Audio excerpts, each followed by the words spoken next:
took me about 11 months or so. Can you guys let me know if you can hear me correctly?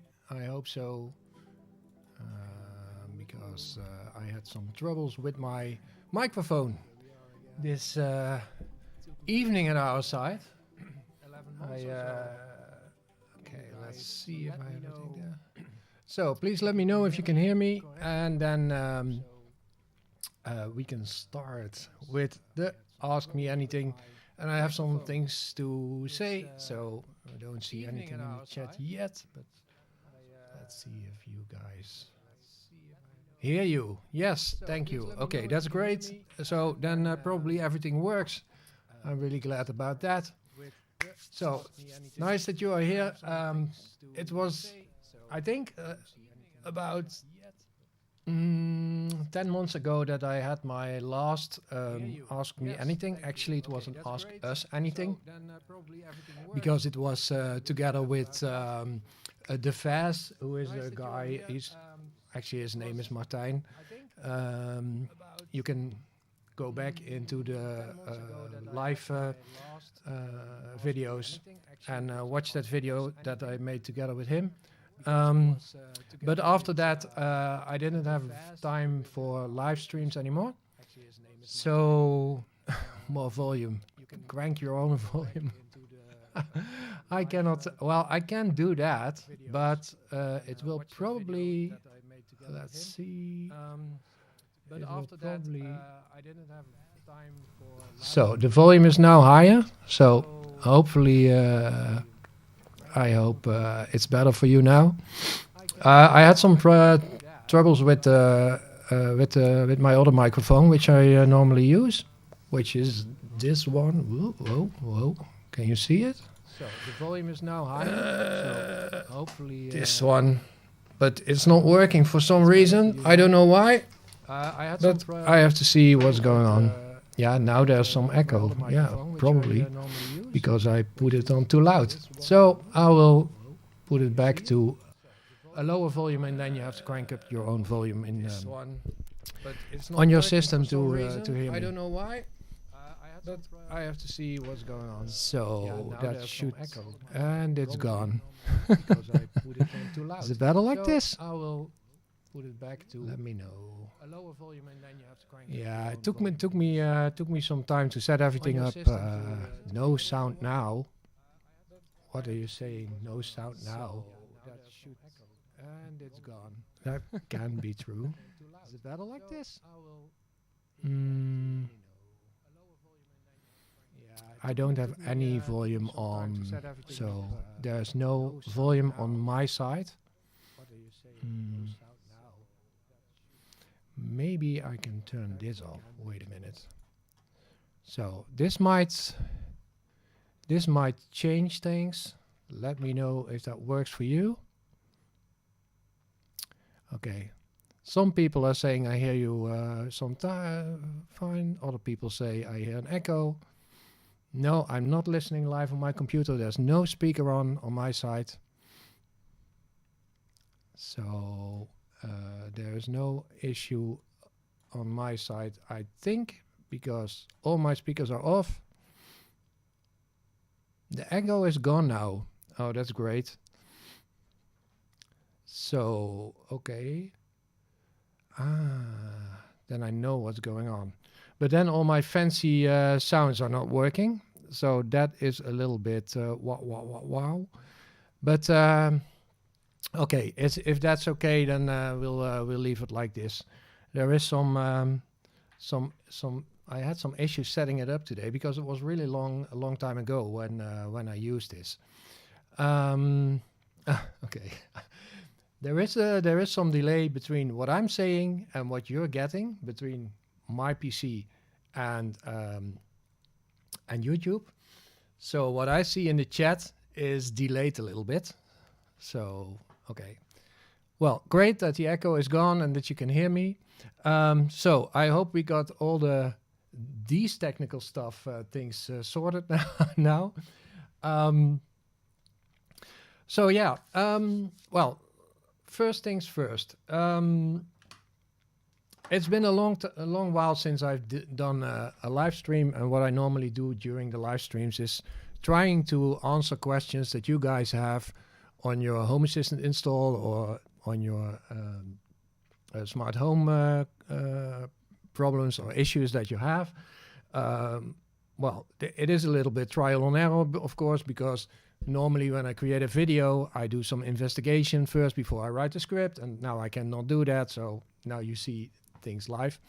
What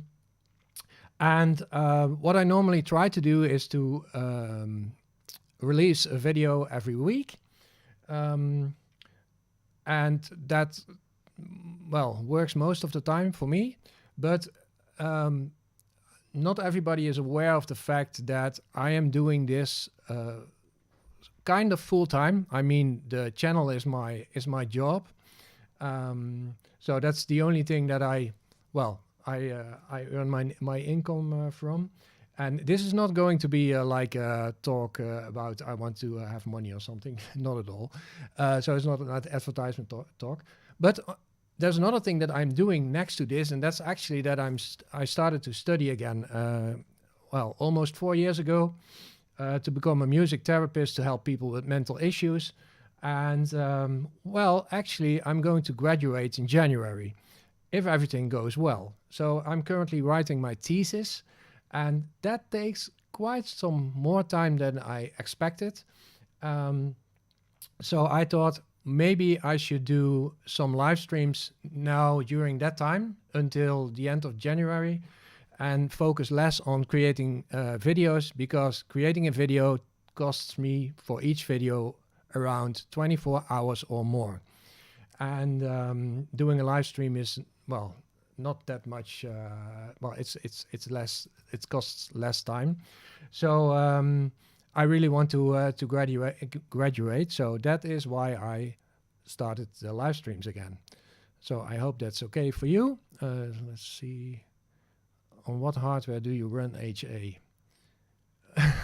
William. Hi, William. Live from a restaurant. Always cool that people just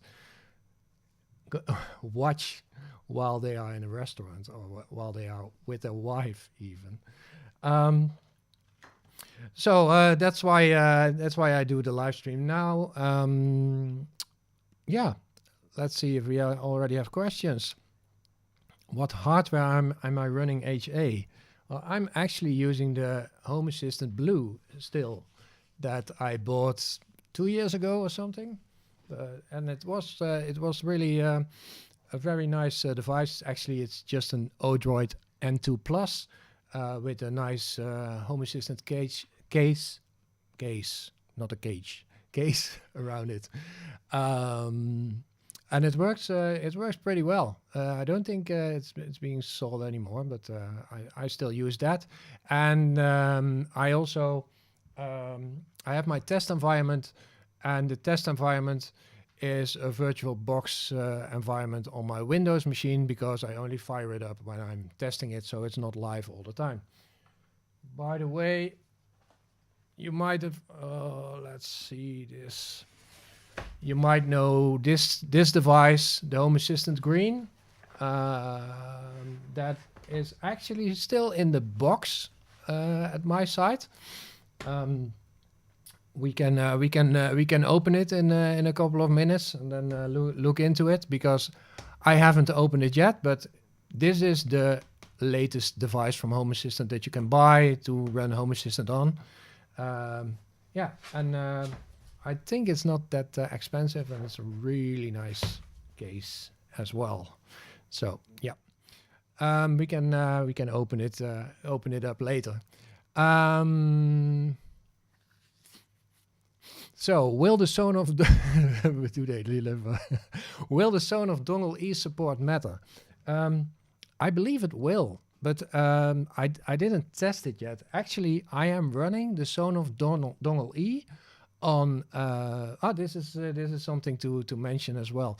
I am running the Zone of Dongle E on Zigbee to MQTT, and simultaneously I am running the Sky Connect on ZHA, because I wanted to test both sticks, and so I have two Zigbee networks in my house, but I am really thinking about switching over to the Sonos Dongle P again, and do everything on Zigbee to MQTT, because I don't know how it's going on your side, but on my side, I feel that ZHA is really troublesome lately, and I don't know what's going on, if it is just me or it's more people that have that issue. But ZHA with the Sky Connect, it just doesn't do what I want it to do. I get dropouts, strange things with lights that not really respond well, and so I think I want to go back to Zigbee to MQTT with my Sonos Dongle P. I also have the Combi stick still, but I'm not using it. I'm seeing a lot of questions, so I'll go into that later. So let's see, live from a restaurant. It already supports Meta. Yeah, I didn't try it actually. So what ESP home sensors do I have? Not that much. I have some. I can show you. I just cleaned up my ESP home environment. That is over here. So shame on me. I only have 2. Well, actually, I have 4. But I only have 2 running. So that's the TTGo display, which I created a video about. That is this very fancy little display. Let's see if I can see it. Oh, I'm not seeing it. Yeah, that's this display. So I'm running that one. Oh, you can, well, okay. Oh, here's the button.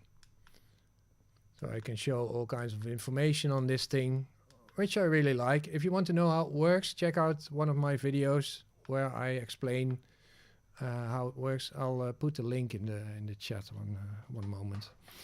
I can just fire it up. Oh, let's see.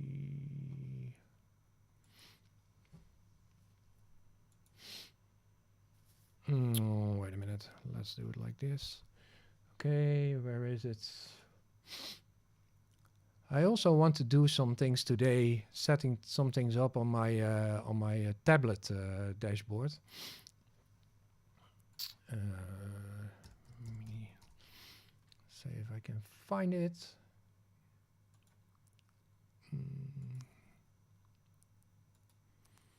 Oh, then I have to go over here. Okay, let's do that. Oh, I just added the link to the mini display. So ESP home sensors. Let's go back to that.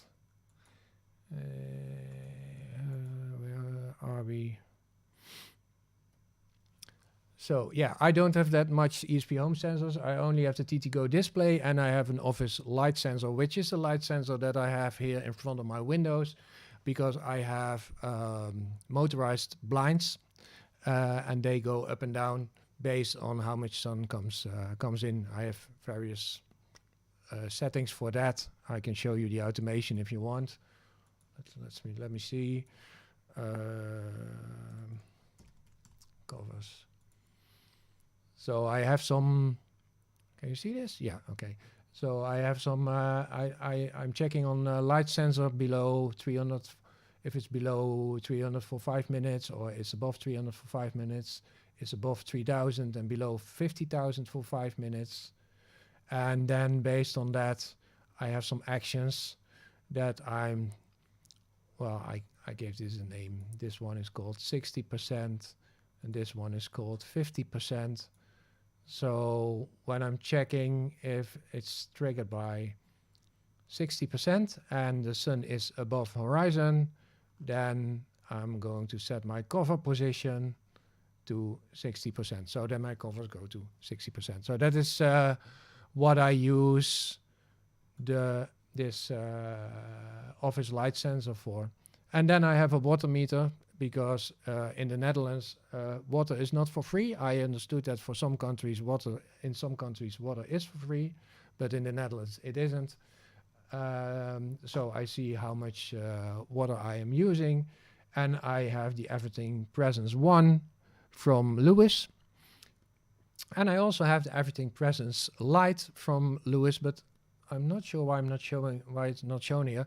I had some issues with ESP Home that I had when I went to this setting. Maybe you have that too. You might have that too. Just check it out if you have it too. If you go to your ESP Home, if you go to settings and then integrations and then go to your ESP Home setting, then you see your devices here, and you should see one device for each entry. But I had more than one device for some entries, and that was probably because I flashed them multiple times with different firmware. Not sure why that happened. So yeah, I have the Everything Presence Lite and the Everything Presence 1 also on that. Okay, I'm going through the questions.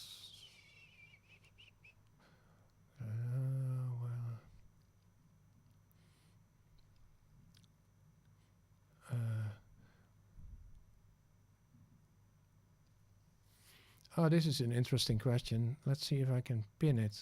I think there's a possibility to pin questions, but then I have it to go through here probably.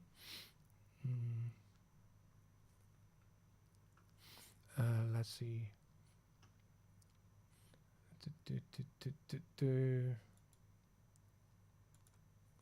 Is this working?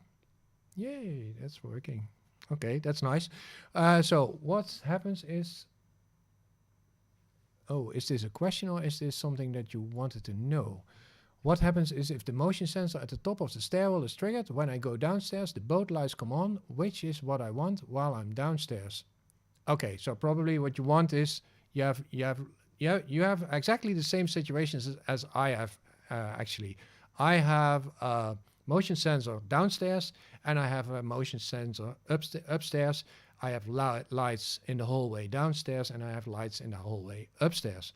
So what you probably want to do is that if you, let's see what you're in top of the stairwell is triggered, when I go downstairs, both lights come on, which is what I want while I'm downstairs. So while you're downstairs, you probably want, oh, okay, I'm seeing myself double now.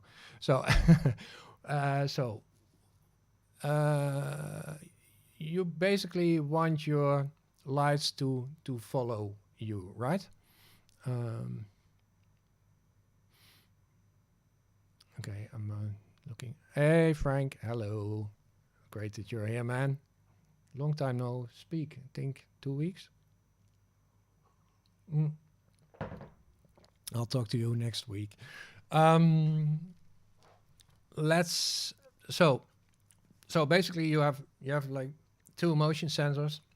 I can show you my my automation that I created for my hallway. So maybe I can even make it better if I haven't looked into it for a long while. Let's see. Toggle hallway lights on motion. I think this might be the one. So I have a whole downstairs motion sensor that can start detecting motion, and I have a whole downstairs motion sensor that stops detecting motion. By the way, there's always more ways to roam to do this. This is the way how I did it. Probably there are other ways to do it as well, and I'm not claiming that the way how I do it is always the best way, but well, this works for me. So basically I have 4 triggers. I have a trigger whole downstairs motion sensor, motion starter detecting motion. So this is well, actually this is quite an old way of doing things. This is not the way how I do it now, because nowadays I'm rarely triggering on devices, but I'm triggering on states instead. And the idea, the difference between wait, I will create another trigger which actually will do the same as this top one. So this top one is detecting motion from the downstairs motion sensor.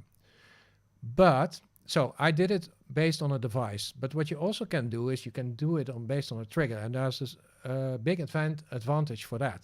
So I'm going to add a trigger, let's say state, and so I'm gonna, okay, so the entity is my motion sensor. Let's see, maybe I should do all downstairs motion sensor. So sensor, let's see, where is it? Occupancy, no. It is occupancy, I think. Yeah, okay. I'm always, that's the problem with using ZHA and Zigbee to MQTT next to each other, because with ZHA, these entities have a different name. So hold downstairs motion sensor. And what I'm saying is I'm going to check if it is detected. So basically, this action trigger, this state trigger does the same as this device trigger. This one is, but there is one big difference, because if you look into the code, maybe I should put it so it makes more sense. Can I do that here? No. Oh yeah, reorder. So we go to reorder. Oh, look at that drag and drop. It's cool, isn't it? So reorder mode off. So now I am, okay, wait a minute. Ooh, I get a lot of questions here. Okay, so I have Jaap is helping me today, and he is looking through the chat, and he's picking out all the things that I might have to go into immediately. But I already see that there's a lot of questions, so really cool. Anyways, so what I wanted to tell you is that you have like this is a device trigger, and this is a state trigger. The difference between, well, they both do the same thing. Let's say that I will give this state trigger also the name edit ID, give it the same name, motion detected downstairs. If you want to know how trigger IDs work, I have a video about that. There's a lot of videos that I created that I point to that video, so probably you already know how it works. If not, look at that, because it will really make your the number of automations smaller in your system. But there's a big difference between these two, and if I go into YAML, I can show you, and don't be alarmed. Let's make so. So I have these two triggers, and this one is a device trigger, and this one is the state trigger, which does exactly the same thing.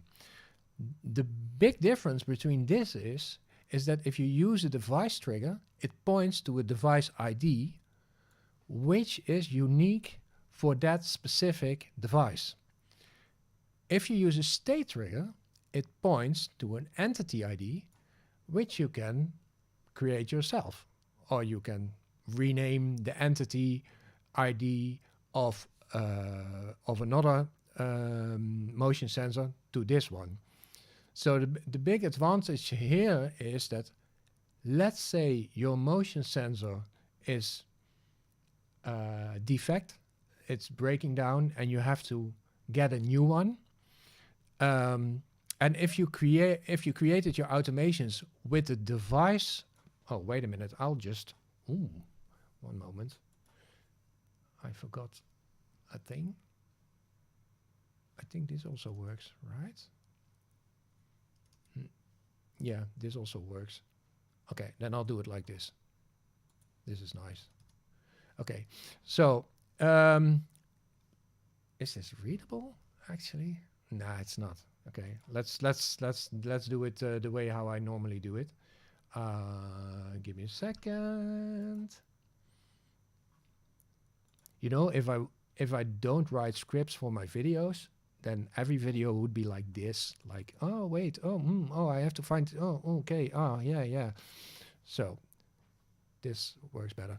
So you have this device ID here. So if you defined all your automations using the device trigger, and you have to swap one of your devices, you have to go through all your automations and select a new device, which can be a lot of work. If you use a state trigger, then the only thing that you have to do if you have a new device, if you swap out a device for a different one, you only have to make sure that your new device has the same entity ID. And then all your automations keep working. So just saying, use state triggers and don't use device triggers.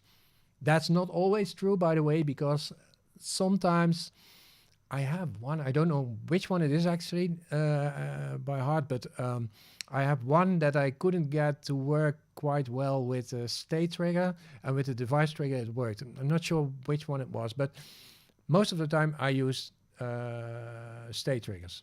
So that being said, I didn't do it in this automation because this is an old one, and I'm going to, well, I'm not going to save this, so it doesn't really matter. But this is one thing that I have to change later. Back to the question. That is what happens if the motion sensor at the top of the stairwell is triggered. When I go downstairs, the boat lights come on, which is what I want while I'm downstairs. So I have a trigger for that detects motion downstairs. I have a trigger that stopped detecting motion downstairs. I have a trigger that start detecting motion upstairs. So this is the upstairs motion sensor. And I have a trigger that that stopped detecting motion upstairs. Then we go to the actions part. And in the actions part, we have a choose action. So we started with a choose action. So if you create an action that add, and you do add action, then you can choose. You can choose the choose action. So that is this action that is shown here. And within the choose action, I have 4 options. Option 1 is when triggered by motion detected downstairs. So what you can do is you can add a condition, and then you can say triggered by, and then you can select one of the 4 triggers that I defined on top. Let's remove this. Delete. So I have a condition that's triggered by motion detected downstairs. And also what I'm doing is I'm checking if the light, the Luxe of my motion sensor is below a certain value. So that if my hallway is already bright enough by the windows, I don't think that's good English, but okay, I'm not native English, I'm Dutch, as you might know. So that it doesn't turn on if there is already enough light. So this is what these 2 conditions do, and then the action is turn on hall downstairs. So I'm turning on the hall downstairs. This is actually quite an old automation, because I'm also in the actions, I didn't use a call service, which I normally do these days. I did the same for motion detectors upstairs. So when motion is detected upstairs and the sensor, the light sensor is below, in this case 20, then turn on the whole upstairs. And I did one for stopping and turning off. So turning off the whole downstairs. The only thing that I didn't say here is that if you go to stop detecting motion, you see that I always fill in a duration. In this case, 5 minutes. So what this trigger is doing, that it's, well, it's only triggers if the motion sensor stopped detecting motion for 5 minutes. So yeah, that is how I fixed this. This is not exactly the answer to your question, I think, because you are saying when I go downstairs, the both lights come on, which is what I want while I'm downstairs. So basically, if you want to have the lights both come on when you are downstairs, you go to the action triggered by motion detected downstairs and one more condition, and then you say turn on whole downstairs. But normally I would do it this way these days. I'm going to call a service, light.turn on, and then I'm going to select either the devices or the entities. So whole downstairs and another entity, whole upstairs.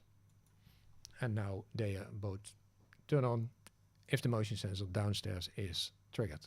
Okay, I hope this gives some hints. Yeah. Okay. Oh, there's so many questions. I'm going through the questions that that Jaap filtered here. I saw also some other questions. Ooh, what a lot of questions. Let's see. Okay, question. On what hardware do you run Home Assistant? I already answered that. Yeah. Home Assistant. Yeah, that also. Everything Presence. Yeah. So I use the Everything Presence 1 and the Everything Presence Lite. Not sure if you know the difference between the two. The Everything Presence 1 has more functionalities than the Everything Presence Lite. I really like both of them, but I like the Everything Presence 1 better. The thing about the Everything Presence Lite is that you can define zones. And you might know that I created a blueprint for the zones. I can show you how big that blueprint is. Well, no, wait. I'm going to the automation first. Let's do this. So I'm going to the automations for the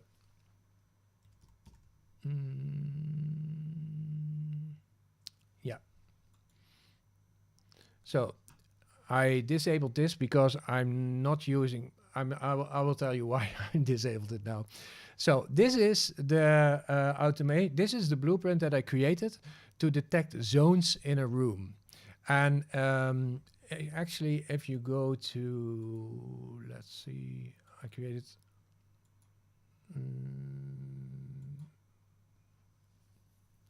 No, I don't want that. Oh my God, how can I find it? Give me a second. Oh, I already know. I have a link somewhere. Okay, where is it?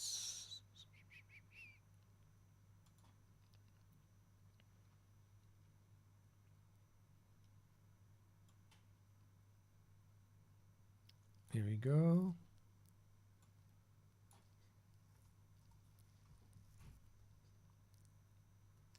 Yeah.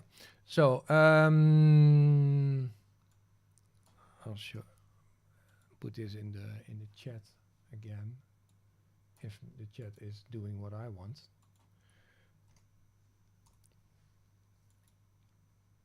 Okay. Basically, what this thing does is, if you look at this picture, maybe I can make it a little bit bigger. So what you see here, this is the Everything Presence Lite, and you can create zones or define zones in your room. And the nice thing about this is that you just that you only wait a minute. Ooh, too much things going on here. That you only need one motion sensor to turn on lights in different zones in your room. So basically, what you see here is this is the device that that Lewis created, and I defined two zones here. And if someone is entering zone 1, then the lights go on in zone 1, and if someone is entering zone 2, then the lights are going on in zone 2. So I created this blueprint for that. You can enter turn off delay, and you can enter the targets, target 1x, target 1y, target 2x, target 2y, so that these, am I saying this correctly? No, I'm not saying this correctly. So these are the entities that you have to select from the device from Lewis, and then you can enter the position X top left, position Y top left, position X bottom right, position Y bottom right for zone 1, for zone 2, for zone 3, and for zone 4, and you can select the light. And then basically what happens is if you enter one of those zones, the light turned on in that zone. That's a really nice feature that Lewis created. The thing for me, it worked pretty well. The only thing was that for some reason in zone 1 I constantly got a signal. So I don't know, well, I got it for a very long, it detected motion or presence actually in zone 1 and constantly, and I don't know why. I don't know why that happened. I talked to Lewis about it, but we couldn't find it. So when I put it in a different room, then there was no issue. So I think it's because of my lamp. But the Everything Presence 1 also has this PIR sensor, and that PIR sensor is a little bit more responsive than the wave sensor in the Everything Presence Lite. But there's also an wave sensor in the Everything Presence 1, but in the Everything Presence 1, you cannot define zones because the hardware doesn't support it. A lot of people ask me, why is the software for the Everything Presence Lite not working for the Everything Presence 1? That's just a hardware thing, so it's that won't work. So I use that as an ESP home device, and I currently use it in a room next to this room, but I don't use the zones for now. Anyways, if you want to use the zones, you can get the blueprint. And then some people ask me, yeah, but why do I have to pay for blueprints? Well, I'll show you how much work creating a blueprint is, because I have some blueprints here, and if I show you the presence, let's see, where is the one? Everything Presence Light switch based on zones. This blueprint is 1494 lines of code. So that was quite some work to create that. So that's why I'm asking for a little bit of, well, to buy me a coffee to get this. So that's more work than you guys probably thought it would be. So yeah, that's that one. Let's see. Let's go over to next questions, because otherwise I'm waiting too long. Just one question. Okay, Jaap, thank you very much for doing this, for going through the chat and just filtering out the questions. It's really helpful. Okay, question from the dude. Can you make a smart home tour? Yeah, I can. But actually, I'm not so sure if people would watch it, because you might have noticed that I also create reviews every now and then. Most of the time, I get a lot of questions for reviewing things by suppliers, and most of the time I say no, because I only review things if I really think this is a nice device. And on the other hand, I know you guys want to see tutorials, and reviews are not particularly your cup of tea. But I try to, most of the time, I try to create a review that also has some tutorial thing in it, so that you can use it together with Home Assistant. It doesn't always work. For the latest review that I created about SwitchBot K10 Plus, which was this small vacuum cleaner, robot vacuum, I didn't. I couldn't create. Actually, I couldn't create something that worked with Home Assistant, because SwitchBot is not going to open up the API. So they are basically, you can control SwitchBot devices through Home Assistant using Matter if you have the SwitchBot Hub 2, the SwitchBot Hub 2, so 2, okay. If you have the SwitchBot Hub, and then you can control them, but the vacuum cleaner cannot be connected to the SwitchBot Hub 2. So yeah, then you cannot control it with Home Assistant yet, unfortunately, because Home Assistant supports Matter, and Matter now also supports the vacuum cleaners, I think, in Home Assistant. So yeah, that was a bit of a bummer. So about the question, can you make a smart home tour? I'm not sure if people would like that. If people would like to see what I have in my house, because yeah, because of the fact that most people want to see tutorials. But maybe I can do a small tour and then make a tutorial about, okay, this is how I fix this and this is how I fix that. Or I can do it in the live stream. Another question, can you make a new tutorial for a dashboard? Yeah, I can. And it is on my list. Actually, what I wanted to show and what I wanted to do today, if I have time left, is that I wanted to show my tablet dashboard, which is this one, and how it works. So hopefully this works now. Yeah. So my doorbell, and I have some things that already, well, that are working. This one is sometimes a little bit slow. Actually, I'm sitting here now.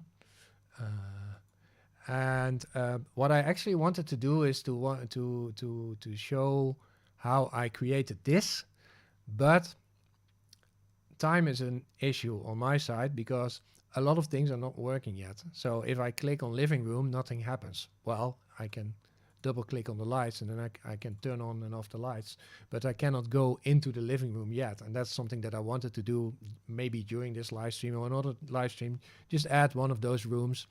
So, and then I can, well, it's on the list. Let's keep it to that. It is on the list. Okay, I'm just wondering why I don't see the chat now on my screen. Here is something strange going on. One moment, guys. The chat seems empty. Are we still live?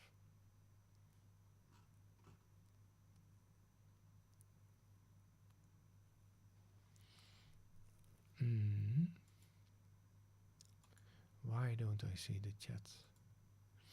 Give me a second. Do you guys still see the chat? Because I cannot see it, and I'm going to try to add it again. Why is always things going like?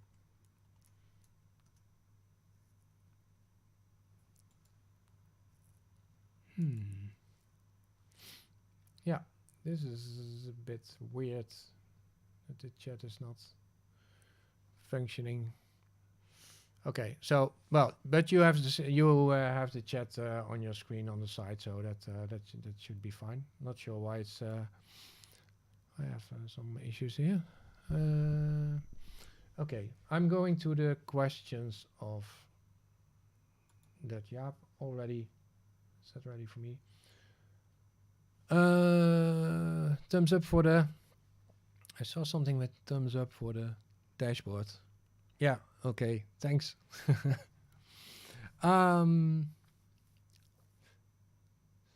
Let's see if I can.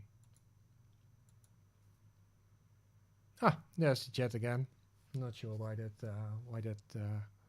was not happening. Let's see about the next question. tell about what videos you already made and what the next video might be about. Oh, that's a suggested answer. Okay, sorry. I want to monitor my elderly mom's activity. Would Home Assistant be a good fit? Yes, it would be a good fit. It's a question what you want to do with monitoring your mom, because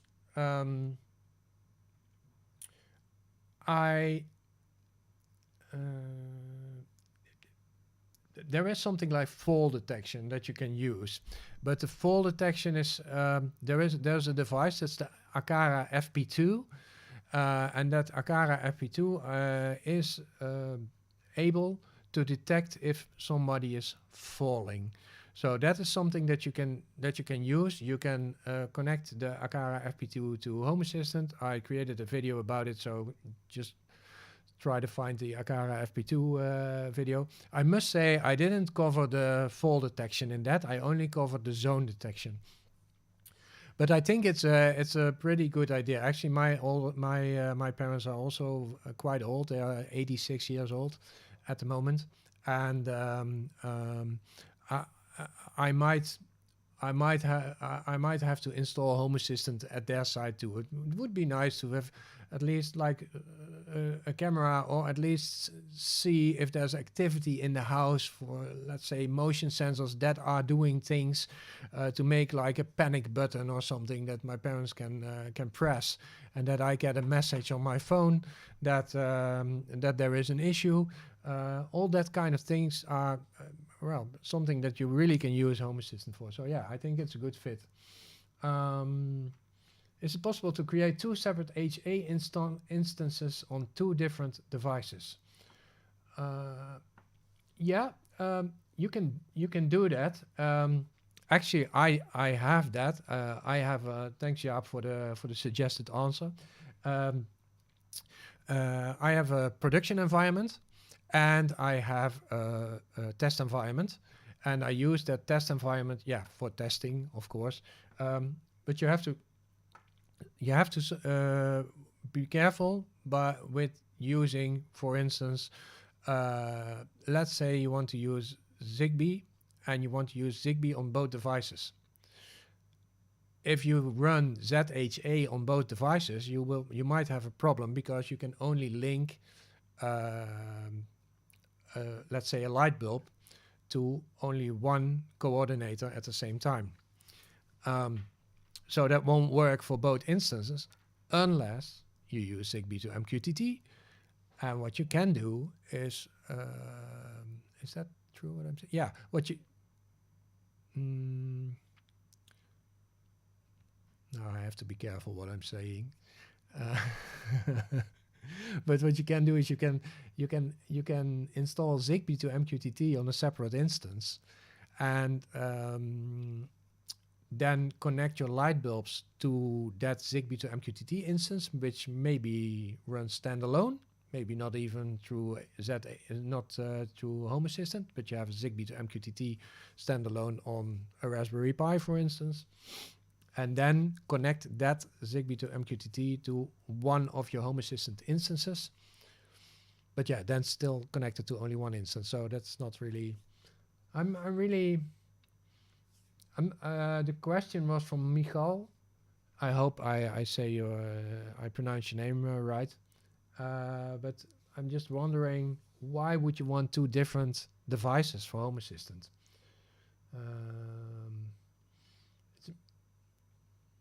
So I don't know if you want it maybe as a fail-safe.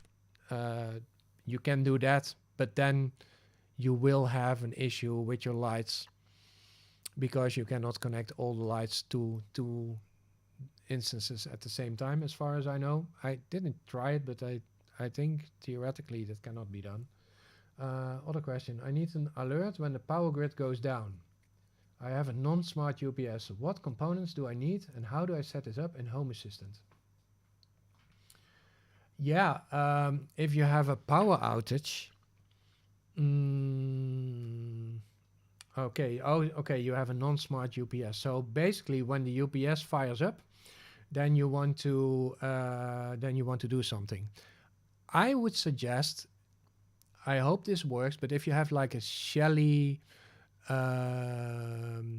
smart plug, then you can plug your UPS into that Shelly smart plug, and then you can monitor the power usage of that Shelly. No, that is not working, of course, because you have a UPS. Well, yeah, maybe you can. Oh, that's a good question. I have to think about that more.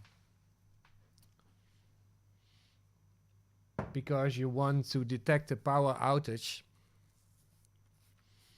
And if you don't have power, then your system won't detect anything. I thought maybe you can use a Shelly plug and then see how much current it takes from. Maybe you can do this. I'm not sure. I haven't tested this, but maybe you can use a Shelly plug, put your UPS in it, and then that Shelly plug will probably draw some power. Maybe it's a very small amount of watt that it takes. But if there's a power outage, then I think the Shelly plug will not draw power anymore. But then the Shelly plug is also not available. So then you should detect if a plug is not available anymore, and that is a bit tricky because plugs can become unavailable while they're not. So this is a tricky question, Mohammed. Yeah, not sure how to do it out of the box. Question from Piotr. I have a problem with Zigbee. Zigbee devices drop from the network. Changed from Zigbee to MQTT to ZHA and from Sonoff E to SkyConnect with no improvement. Any advice? I have a Zigbee video. That is this. Put it in the chat. I'll put it in the chat. Wait a minute. I have to keep this open. Why do I close this all the time? That's not handy.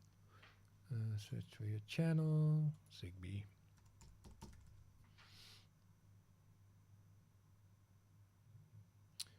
Okay, let's see.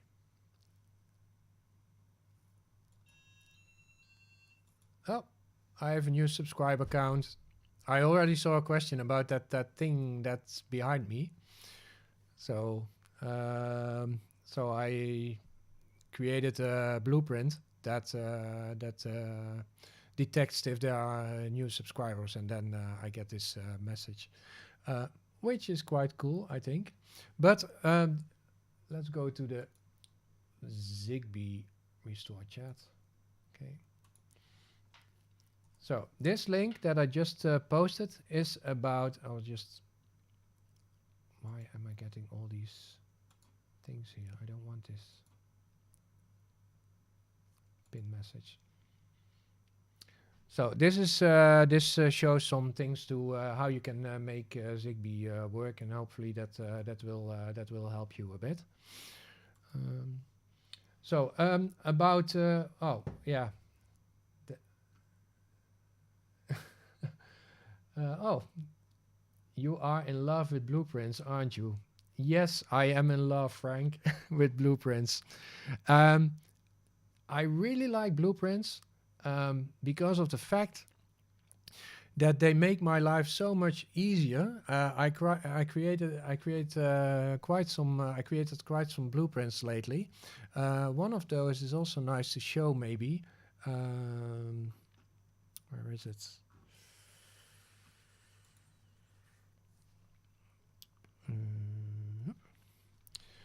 So I have this blueprint, which I use a lot nowadays, because what this blueprint does is it toggles lights on motion and Luxe value. So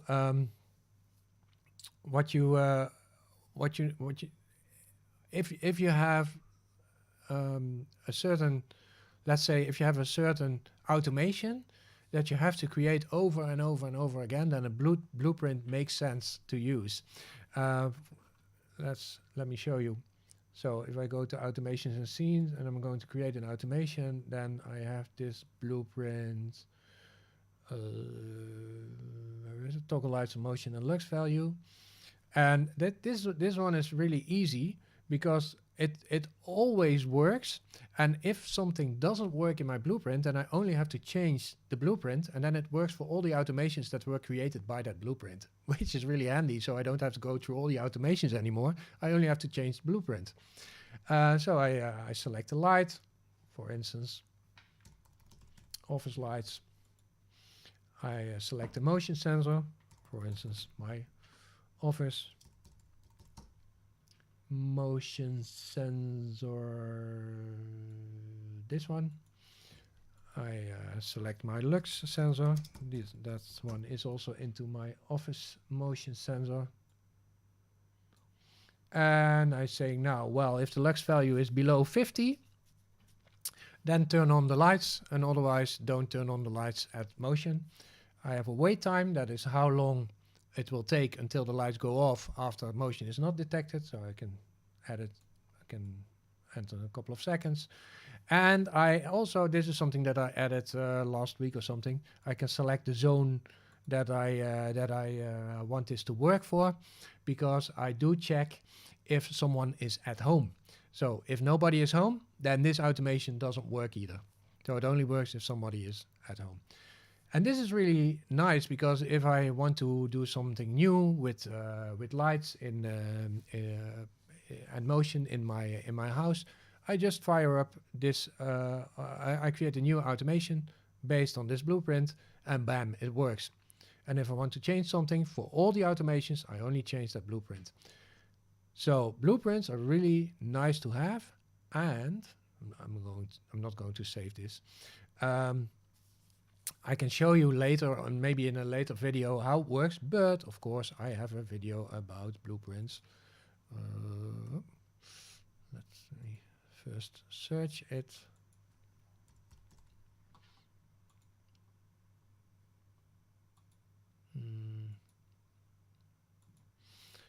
And I will add it in the chat.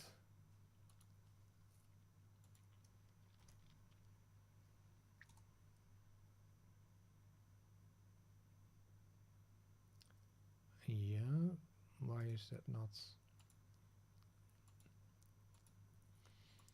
So I replaced the pinned message. So that message that you see on top is now the video about the blueprints. If you want to know how you can create your blueprints yourself, it's really nice. You need to know something about coding, but it's really fun to play with these things. Next question. Oh, it's going so fast. Question from LackMe20. What is that info bar behind you? Yeah, that's the Ulanzi desktop clock. And I'm not sure if you've seen the video about it, but I have a video about it, and I created a lot of blueprints for that thing. And it's really cool, because you can show all kinds of information on it. I will show you. Give me a second, and then I'll show you a live demo.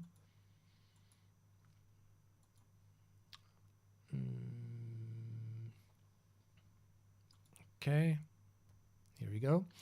So the Ulanzi desktop clock, that is that thing that you see behind me. Now you don't see it because I'm in my I'm here. I wanted to show it live. How can I show this live? Okay, a little bit like that. Then you see it. So basically, what you see now on what you see here, you also see in that little round thing that where you see me. Now let's turn on the time.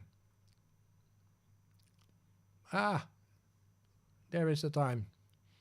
And let's turn on the netto power. So this is the amount of power that I'm using this moment in my house.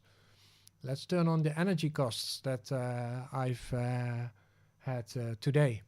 And let's turn off the value of the current value of the Bitcoin at the moment. That's this one. Let's turn on the weather.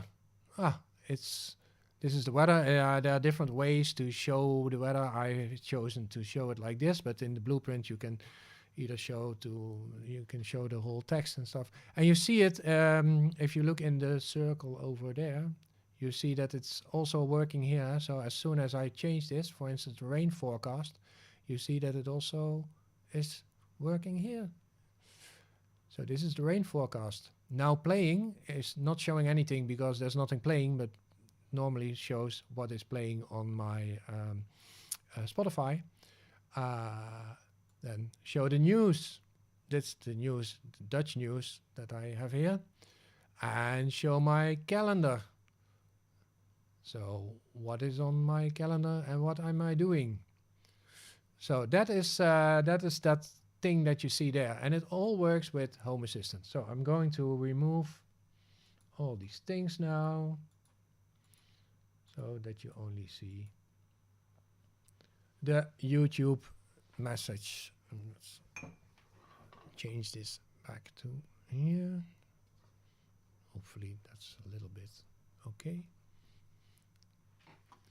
So that is that's that clock, and if you want to know how it works, then watch this video.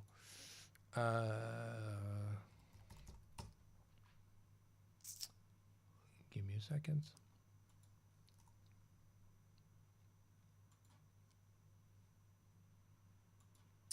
Copy video link, and I'm going to put it in the chat again.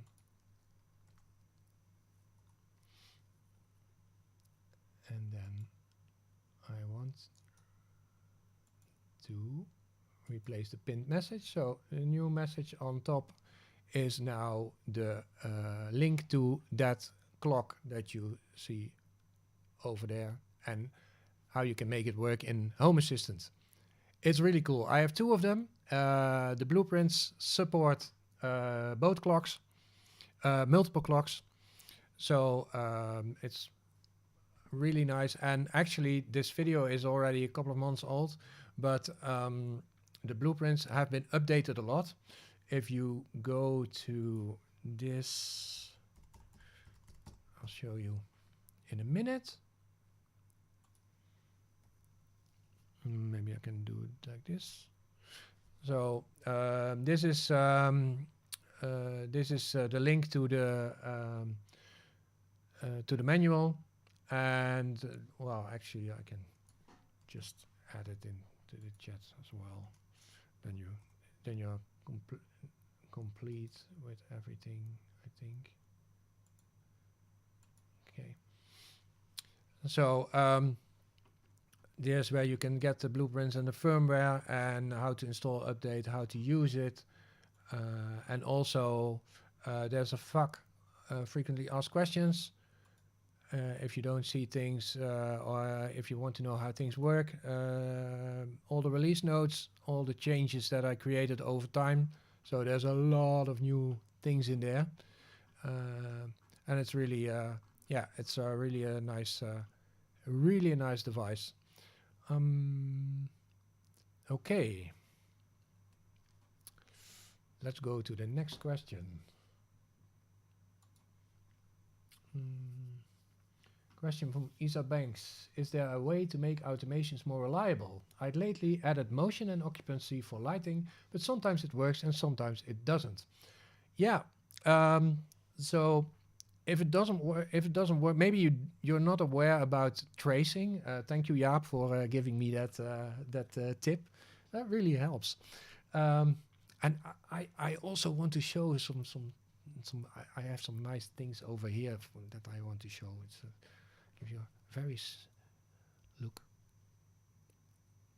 Ooh, isn't that nice? I'm going to put the STL file on Thingiverse. I think during this stream I will do that. It's not my own design, but I remixed the design so that it actually fits the Oral-B toothbrush thingies. So isn't this cool? This is, yeah. Sorry guys, I'm quite old, but I like this. It's so nice. Okay. Anyways, where was I? Oh yeah, tracing. Okay, go to Home Assistant. So if you want to see what is going on with your automation and it's not working, well, the thing is, your question, Isa Banks, your question is about motion and occupancy for lighting, but sometimes it works and sometimes it doesn't. There might be a dozen things going on in your system. The first thing that you can check is if your automation fired and what it is actually firing. So let's say office light, toggle office lights on motion.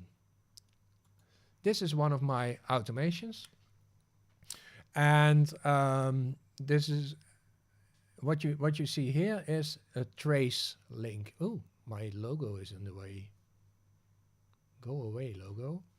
So what you see here is traces, and in the traces you can see if an automation has fired, so if it worked or not. So you can go through every point in your automation and see what actually happened here.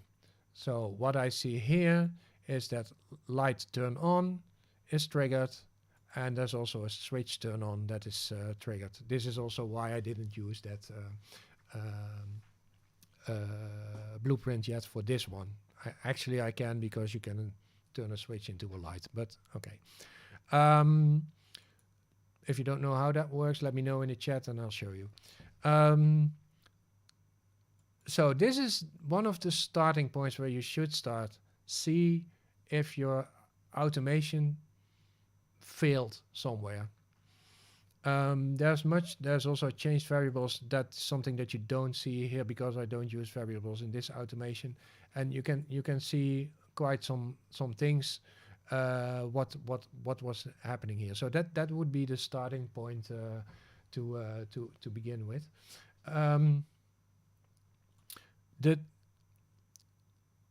But if you have a problem with lights, and I'm not sure if you use Zigbee or other system, it can also be that a light bulb is too far away from your coordinator, from your Zigbee stick, so that it doesn't work. Then watch that video that I created about how to fix Zigbee issues, and then maybe that will help you. Yeah, and that is basically the way how I do this. I first go into the automation, look at the traces, and see what is going on.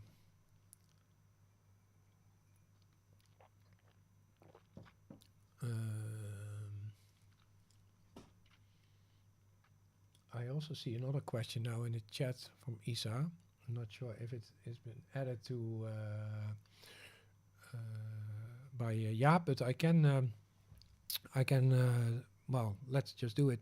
Is there a blueprint or a way to secure automations check if it's running, like a auto layer to automation? I'm having issues with occupancy automations for lighting.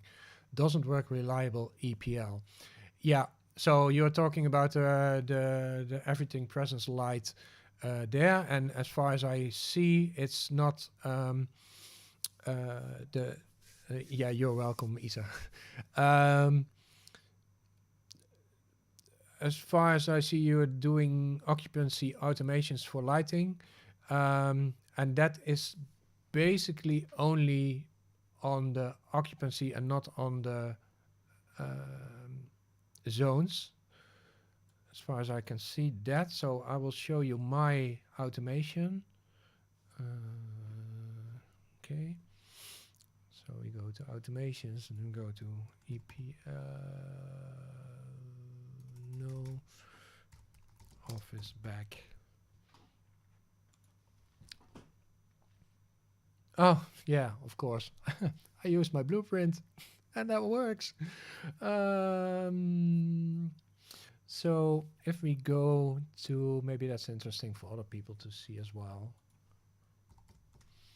if we go to the everything presence light settings, I want to see my logo. One of the things when you install the everything presence light, at least that was in my case, I'm not sure if Lewis already changed that in the newer firmware. I'm not sure if I'm on the latest firmware, but this works for me, is that the max distance is set to 0 centimeters. So if it's set to 0 centimeters, then it is obviously not going to work, because then it's saying, yeah, I can only detect distance until up to 0 centimeters. So you have to change that. There is, as far as I know, don't make this too long. So if your room is if your room is like 300 centimeters or 3 meters, then set the max distance not to 500, because there might be some interference, as far as I've read it in the documentation of Lewis. What you can do is you can check the occupancy settings here when you walk in the room, and I'd suggest you do that on your phone. Open the Home Assistant companion app and look into, the sensors and see what actually the thing is doing. Then tweak some settings over here, and see again what happens there. I don't have a blueprint to secure automations. I don't even know how to do that. The only thing is looking into the traces. So that is one thing that I would do. Okay. Question from Alpha Yellow. I have a motion sensor in Zigbee to MQTT, and I wanted to go back to unoccupied immediately once it detected motion, instead of having a 60-second timeout. Yeah, the issue is that it doesn't really work immediately, because that is a hardware limitation. These sensors, you don't want these sensors to constantly, if you're talking about battery powered sensors, I'm saying. If you're talking about USB powered sensors, that's a different story. But if you talk about battery powered sensors, then the thing is, you don't want those sensors to connect too often to the Zigbee coordinator because of the battery life. You don't want the battery to drain fast, and that is why there is so much time, sometimes like cooling down time, for those sensors. So if you want to go back to unoccupied immediately, I'd suggest you use a motion sensor that is like an ESP home motion sensor, like the Everything Presence 1 or the Everything Presence Lite. Those sensors will immediately do that. Okay. Question from Tony Farmer. When, if at all, will the Meta devices flood the market? Or will the trickle continue? Nobody knows. Nobody knows. But there are more Meta devices coming every month or so. So I see them coming, but nobody knows when it will be the next big standard. I mean, I run mostly Zigbee devices, and I don't run very well. Actually, I have no Meta device running at this moment. I tested some for videos, but no, that's not true. That's not true. I have my no. I have no Meta devices running at the moment. I only use Bluetooth devices next to the Zigbee ones. So we have to see how Meta will evolve over time, and hopefully it will grow over time. Thank you, Ja, for all your suggested answers. By the way, that's really nice. It really helps me. Also, Question from Ralph Teunis. Can you play us a song? Not going to do that here. I can share maybe some. Maybe I can share some things that I created years back. At the moment, I'm not playing much because studying to become a music therapist takes up all my time. For people that turned in or tuned in later. How do you say that? Well, visited this live stream later. I'm doing this channel as my work, so it's my full-time, well, sort of full-time job. Next to that, I'm studying. I started to study to become a music therapist. Actually, it's quite a personal story, and I don't really mind sharing it because a lot of people know it already. That is that in 2019, I had a very, very heavy motorcycle accident. It took me 2 years to revalidate. How do you know? No, that's I see. To use my hands again and to use my leg again, and a lot of stuff was not working anymore. And then I decided to do something for health services. So you see that I like to make music, and I decided to become a music therapist. So currently, I'm only working a couple of hours a week for a mental health institute where I help people that are in crisis with making music. And I can tell a lot about that, but I don't. I think it's a little bit off topic, although it is an Ask Me Anything stream. But it's very heavy to work with these people because they are the people that have various mental issues, like being depressed, being bipolar, having schizophrenic, or have all kinds of mental issues. And I'm trying to help them. So I'm studying for that, and I'm graduating, hopefully this upcoming January. So that's why I'm doing these live streams now, because live streams take less time than creating a video. Creating a video takes me at least 24 hours. So maybe you see a video for 8 minutes, but you don't really think about how much time it is to create a video like that, because it takes so much time to create a video that actually works, and that that is a tutorial that people understand. And so I'm not going to play to go back on your question, I'm not going to play a song now, but I will share a link to, maybe I can share, wait a minute, I can share something. I think there's still something on SoundCloud. You can.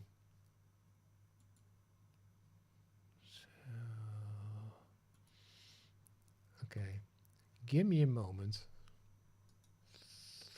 Give me a moment.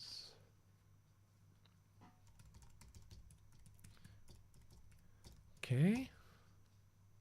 Yeah, of course, my master password is wrong.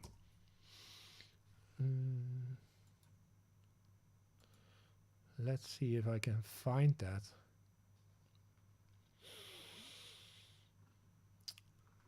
And if I want to show it. Okay, yeah, I have a link here. So I will share the link. This is something that I never did before, at least not with you guys. So here it is. So you can listen to some things that we created back in 2006 already. Like, wow, man, that's almost 20 years ago. Whoa, time flies. Wow. 20 years ago. Okay. Anyways, that was that question. Question from Photo P. Do Home Assistant devices like green and yellow work with a touchscreen? I saw that question before, or maybe that is the question. I don't know, but normally you do not use those devices to to connect a screen to. You know, what you use devices like. Oh, wait a minute. There is. I have to add something to my. Give me a second.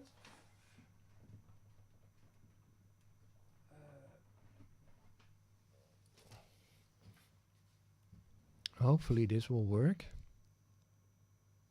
Otherwise I have to do it with my hands. Why is this?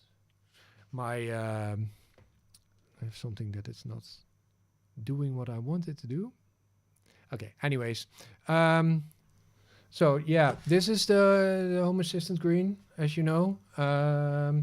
But what you use this for is normally to set up a server and not to, well, you can connect, I think you can connect to the Home Assistant green also a display, but that's not how Home Assistant works, basically. So what you use Home Assistant for is, sorry, what you use the Home Assistant green or yellow for is to run Home Assistant as a server and then connect to that device using your phone or your desktop or your laptop or your tablet or whatever thing. So I'm not sure why you want to use a touchscreen with these devices.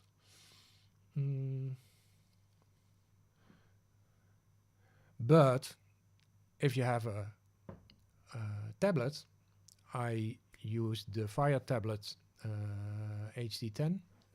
Yeah, that's of course a touchscreen, and that works with Home Assistant.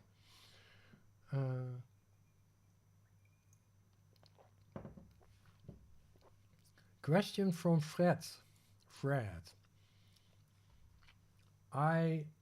Let's see if I don't. Question from Fred. Where's Fred? Yeah. I have a dashboard for light switches, sensors, heating, and media. Do you have more dashboards which you can show? Yeah, I can show you things. Yeah, sure. That's maybe a nice idea to do.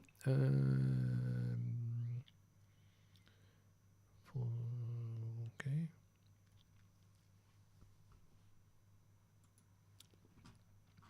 So basically, I use this one the most. Yeah. So one thing, in Dutch we have a saying. Let's see how I can translate it to English. Yeah, I'm firing up Google Translate.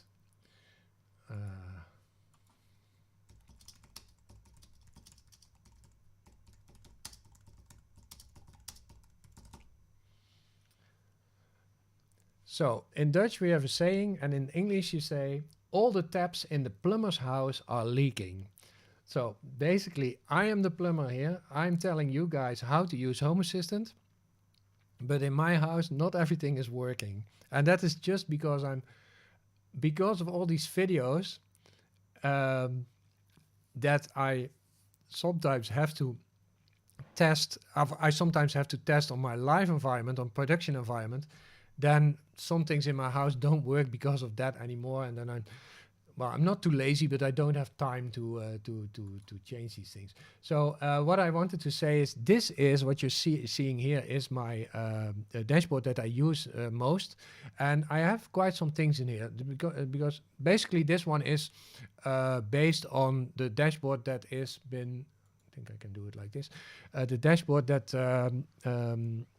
Lewis from Everything Smart Home created a video about when the mushroom cards came out. And I started with that, and then I adapted things. So what I did here is I have like my main page that I can use to turn on and off the lights in everywhere. So let's turn off the office lights. Oh, whoa, go back. If I double click, then I can turn off the lights. I double click again. Then I can turn on the lights. If I click it once, then I come into the room. And what you see here is I have a home icon, which takes me back home. Take me home. Okay. And I have some chips on top. I don't want to click on this one because then everything turns off, all my power in my office, and then you won't see me anymore. I can turn on my air conditioning on cold and on heat, so you're seeing that it's now warming up. I have these three, not even sure if everything works, so I have these three tabs here for light, for climate, and for music. So I can put on some music in my office. I can change the temperature in my office, and I can also do things with lights. I have office light here, so I can click on this icon to turn on and off the office lights, but I can double click on it, and now I see all the separate lights in my office, plus some extra things here, the air purifier. So if I go back, so that's the first thing. So I made it really compact, so everything is very compact. So I can click on the button once, but I can also double click it, and then I can do, let's say, the LED strip, which is that blue light behind me. So now it's off, and oh, now it's on again. Then I have my covers, which you don't see, but they are in front of me. There are two covers, so I can turn on, I can open and close the covers at the same time, or I can open and close them separately. I have my light sensor, which doesn't show a lot of light because it is pointing outside. It's looking at how what the light is outside. I have some information about my motion sensors, what they are doing currently, and I have some climate things. So basically, this is what I have for every room. So if I go to living room, I also have, well, this one is a little bit nasty. Let's take some simpler. Maybe the bedroom. Ah, yeah, the TV is off. So I have lights in the bedroom. I can put the lights on sleep mode, which is a different story. So I have that for every room, but I also have other things. For instance, this one, which is called house, and this is where I put all my other things in the house which are not lights or climate. So for instance, I have this sprinkler automation thing. I'm not sure if you've seen the video, but that was quite a big video with a lot of automation stuff in there. This is how I automated my garden watering system, which is very cool. It's totally it waters my garden automatically based on how much sun there was, what the temperature was in the past couple of days, how much rain has been falling, how much rain is expected to fall, and some other things. And it also determines how long the garden should be watered. So that is a really nice thing. Check it out in my videos. Search for garden watering, and you will find it. So I have my washing machine automation that shows if the washing machine is running and how long it will run. At the moment, it's not running, so it's 1.6 watt, taking 1.6 watt while it's not running. That is actually because it's on pause at the moment. Then my 3D printer information. I can turn on the 3D printer, and then 3D printer is in another room. Then this will be filled. So let's see how it will fill up in a moment. Gas prices. I want to see what the gas prices are nearby, so I can see where I can get my gas for my car the cheapest. What do I have more? Energy prices, energy price for electricity, for gas, movies. Oh, that's not working anymore. Okay, so I have to change that. Travel is how much time it takes to travel to my girlfriend and how much time it takes for her to come to me. Then I have presence simulation, and this is actually, I have a video about presence simulation. That's also a nice video to show probably.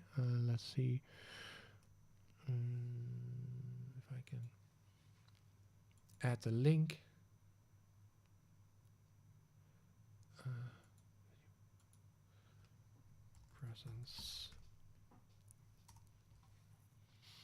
Presence simulation. This one is really nice. If you haven't implemented, I would suggest go look at it. It's a very nice feature.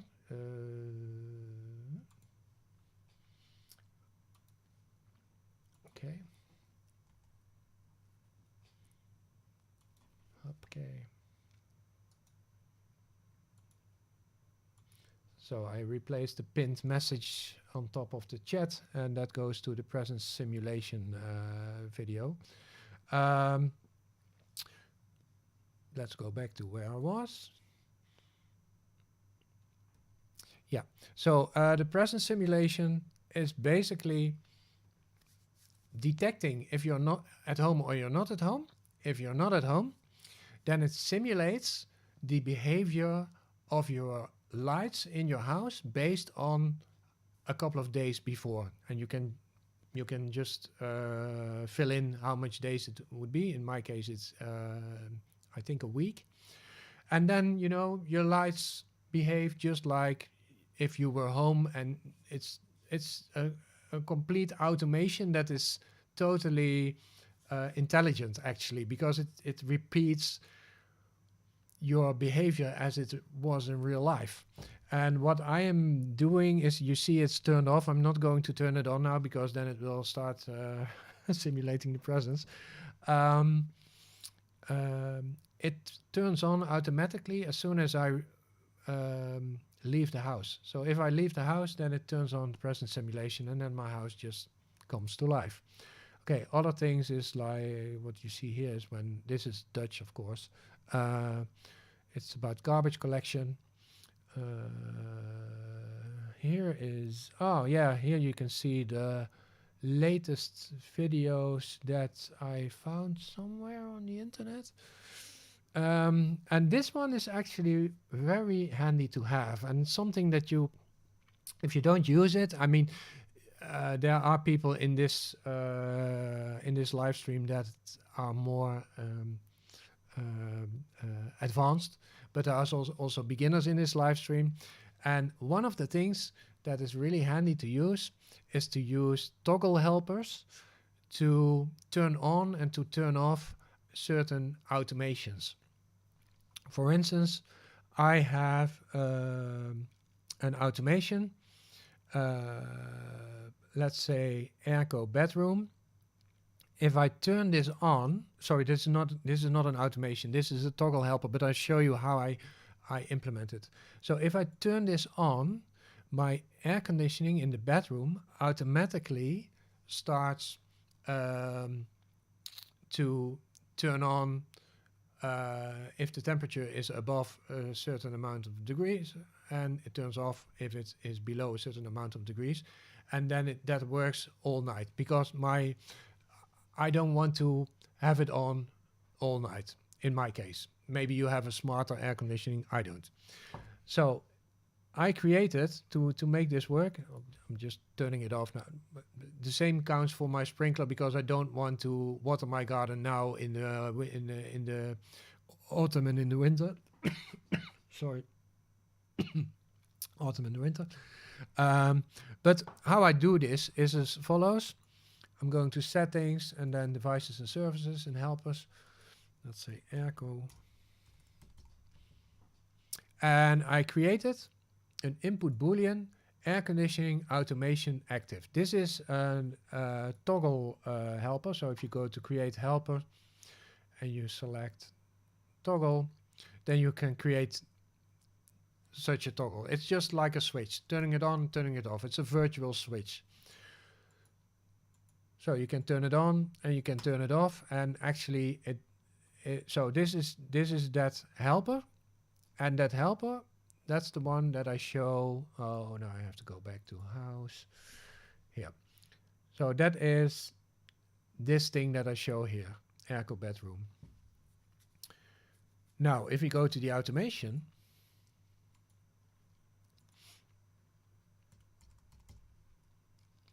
I think it's this one.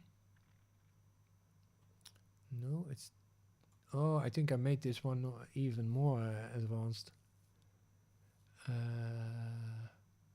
Yeah, well, okay. So if I, now I go to the automation, and basically what I'm saying is I have two triggers. I have a trigger when the bedroom temperature is above a certain temperature, and I have a bedroom temperature is below a certain temperature. So I'm going, I can check that.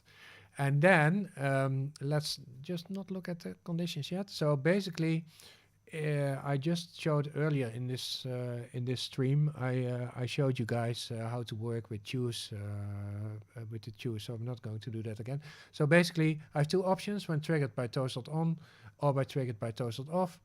Then do something. So when triggered by toasted on, and I'm also checking here if the time is after 10 p.m. and before 9 a.m., so only at night.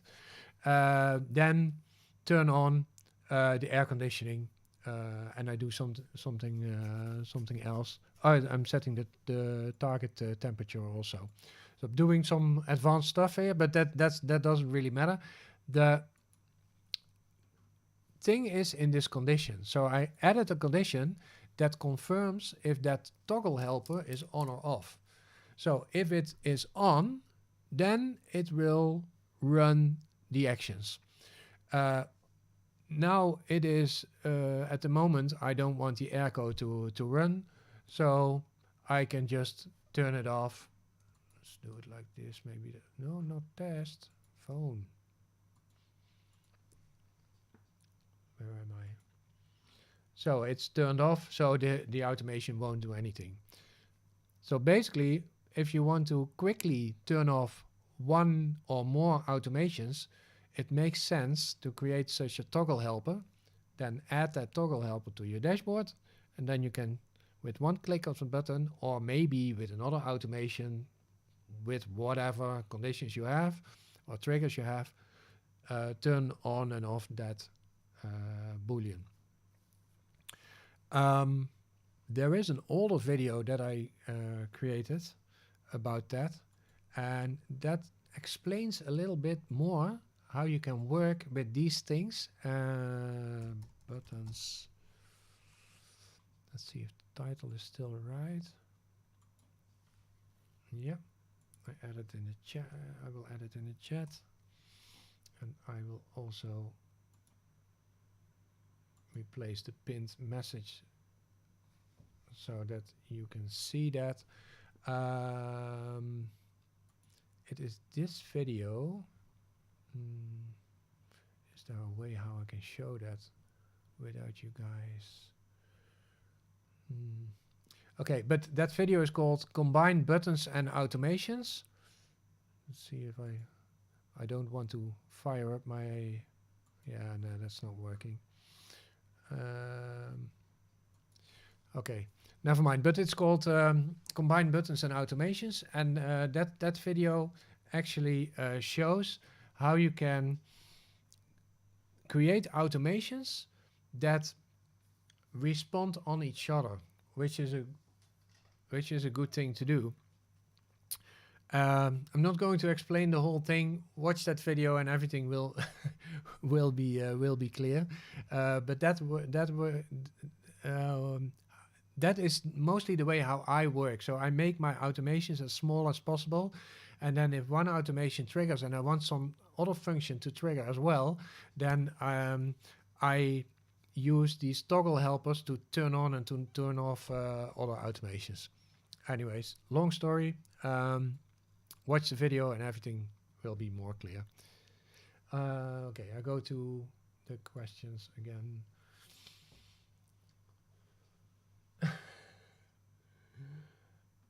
Oh, where I had this here.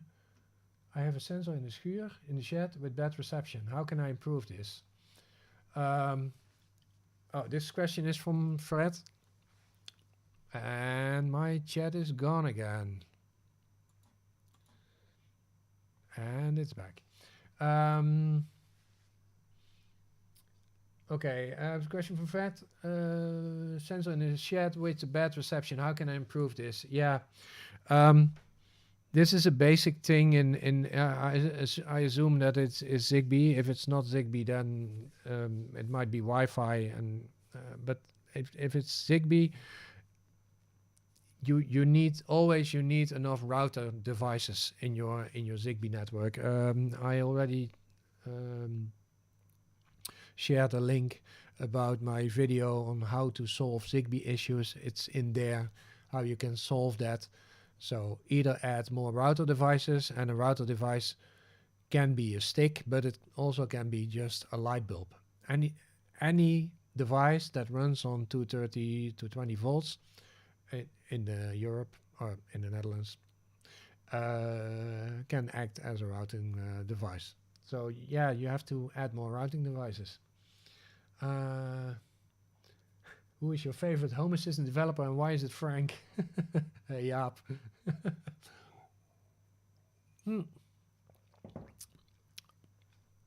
Now I have to be careful because Frank and I go way back. Actually, I know Frank since 2013 or so. So that's already more than 10 years. Frank and I worked together for the same company. He was there as an employee and I was there working as a contractor. And we worked together on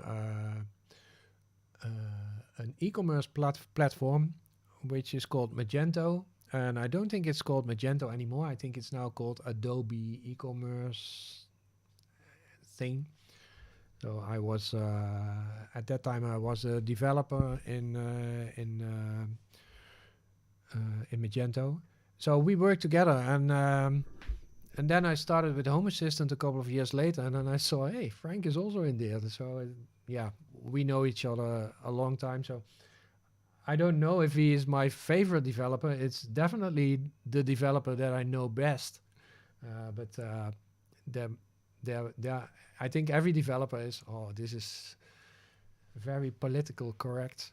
Every developer is very valuable for Home Assistant. So, okay, I've said it. I did it.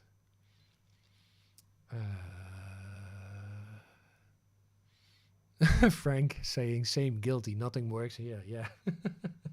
Yeah, that is, I know. What kind of 3D printer do you have and what kind of things do you use it for? Yeah, I have a 3D printer that I'm not really totally happy with. But being a creator, sometimes you get things for free. And this printer, also a printer that I got for free from Banggood. And it is the Ender Pro, Ender V3 Pro. It works. Period. And sometimes it doesn't work. And the last couple of weeks, I had a lot of issues with it that it didn't work. And there was one of you guys who actually visited me here to help me to get it to work again. His name is Patrick. Patrick is also on my Discord channel.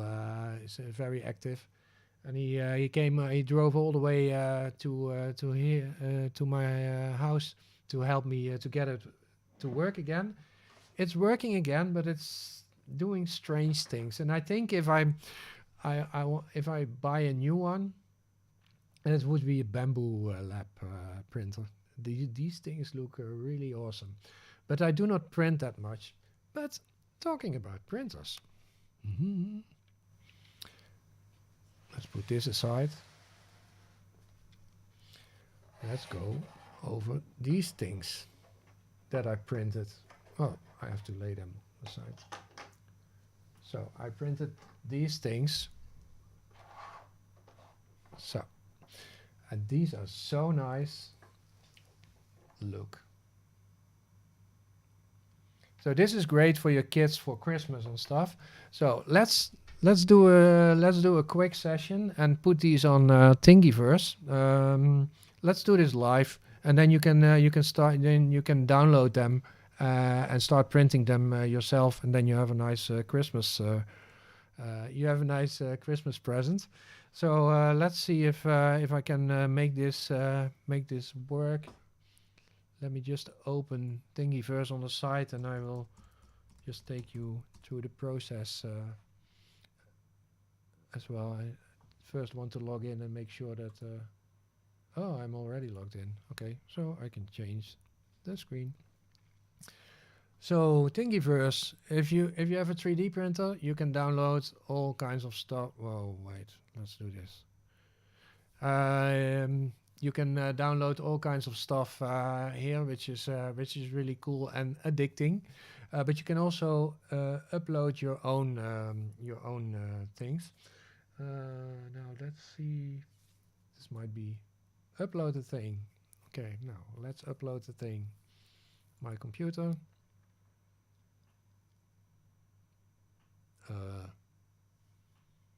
I really clicked on it. Okay. Going to search for the latest one. Wait a minute, I'm going to rename this first. Rename Dino Toothbrush. Will be. So we go for the Dino Toothbrush Oral-B.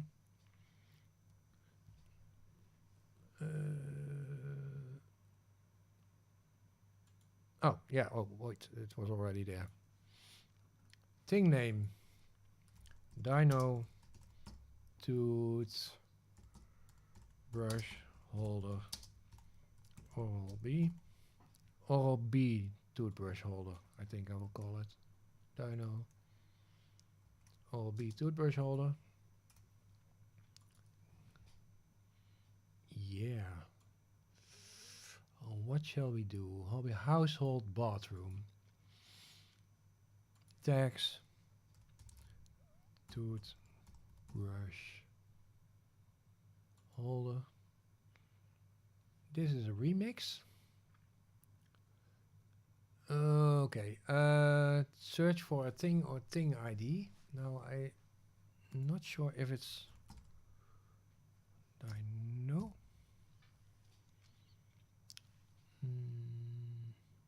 Not sure if it's on Thingiverse because I got it from a different site. And I don't want to take the credits for it because I didn't create this whole. Okay, let me see if I can. I got it from printables. Maybe this is the one. No. Search Dino.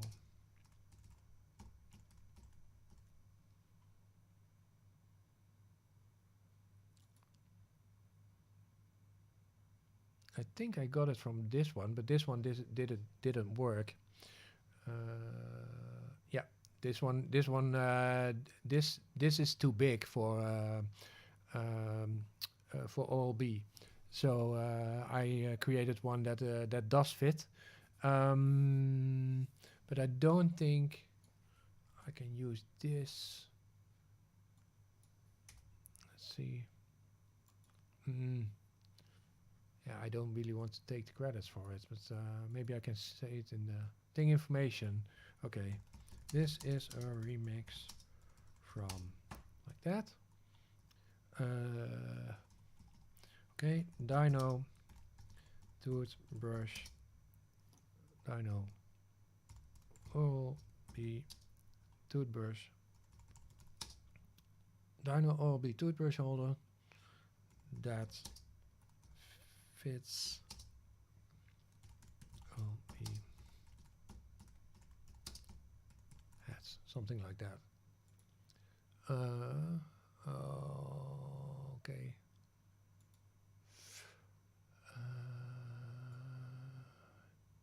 Okay, I can fill this in later, I think.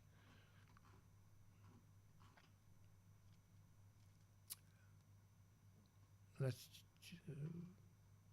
Why can't I want to add some photos? I will add the photos later, so you guys can just download it, and then I will add the things later. Okay, add this to the chat.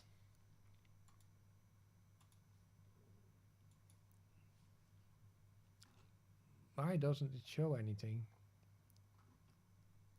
It should show.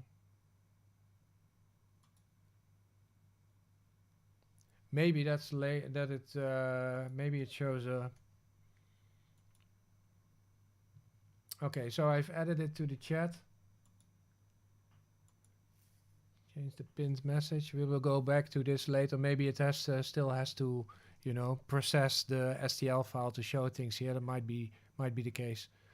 But now you, yeah, it is there, so you can download it. So that's cool.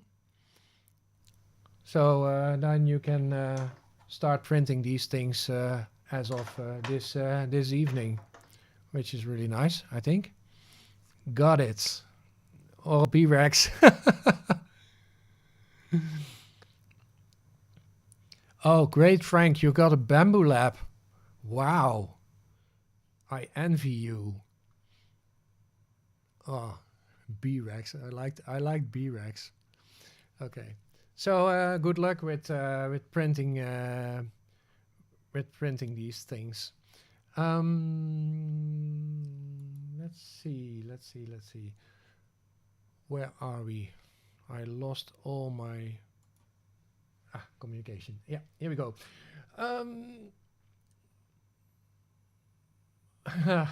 What do you use for UPS backup for HA?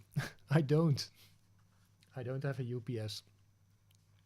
Actually, what you should do is that you make sure that your whole house is still working, even if Home Assistant is offline. So that means investing in switches for your lights that can switch the lights manually, but also using a Zigbee, for instance. And yes, I don't have that. So if my Home Assistant goes down, then a lot of things in my house are not working anymore. Still something that I want to invest in, but it's a lot of money to do that. And there is one switch that I have from Akara. Maybe I can find it somewhere. Let's see.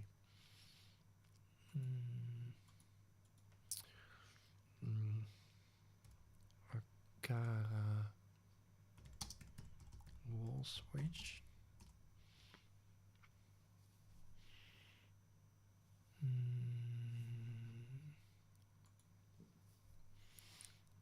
I think it's no. I think it's no. It's one of these switches that I have. Is this the one? This one looks a lot like it. Yeah, I think this is the one.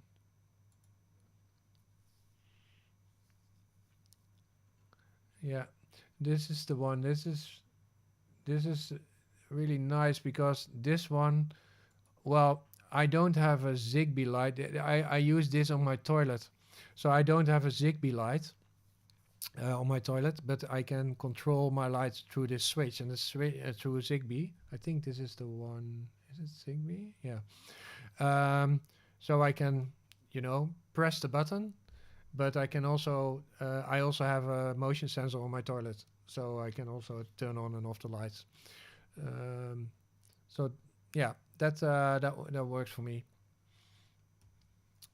Okay. Other question.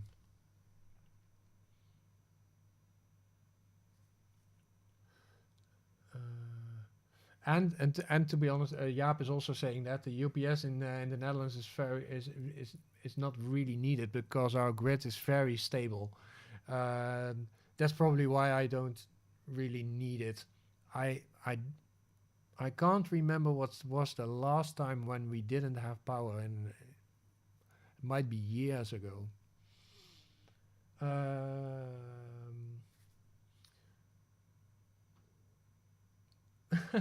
Question from John Scott. Is there a reason why you would not use a moisture sensor to dictate when you would water your lawn? Yeah. Good question, John. I don't indeed. Basically, it was at the time when I created this automation. This is a couple of years back that I created that.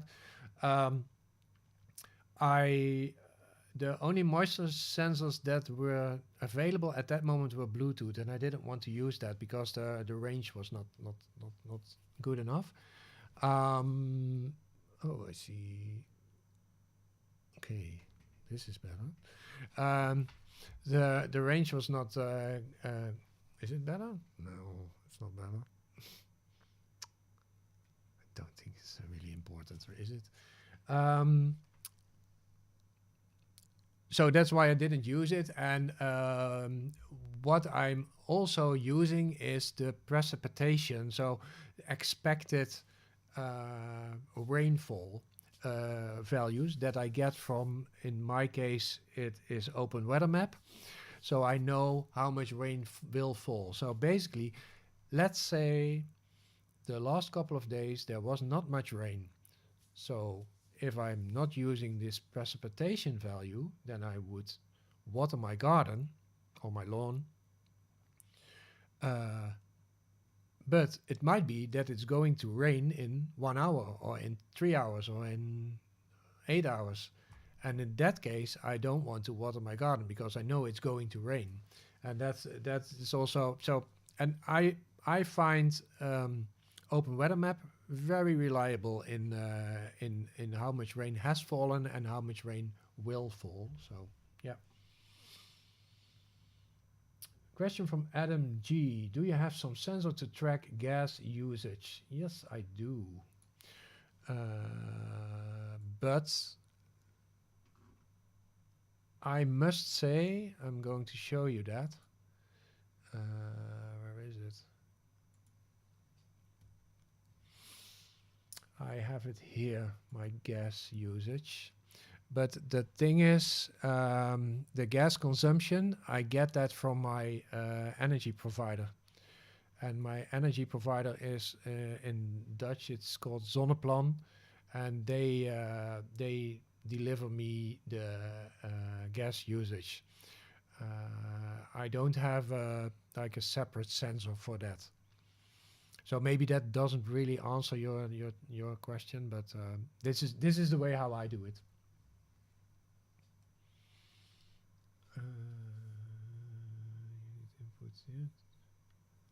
Ah, okay. Maybe you meant car gas. I see Jaap is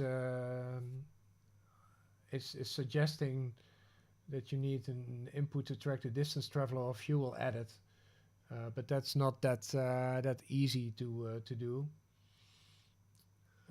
With electric cars, it's easier. That is also what Jaap is saying. Yeah, that's definitely true. So Peter PC is saying, I have multiple sensors in ESP Home. How can I place them in different rooms? I'm not sure if I understand the question correctly, but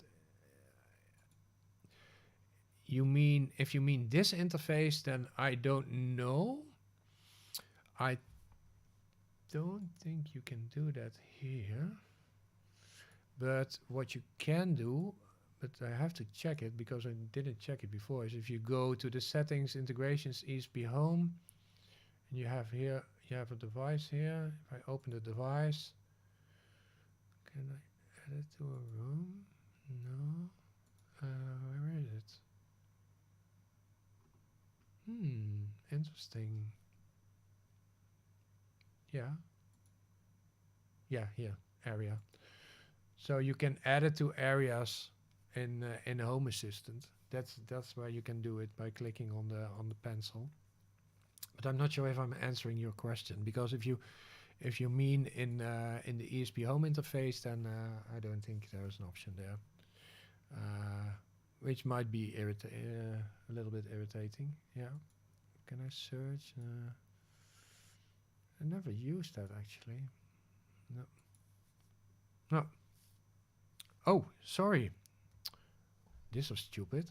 Okay, again, if you mean this interface, then you cannot see it.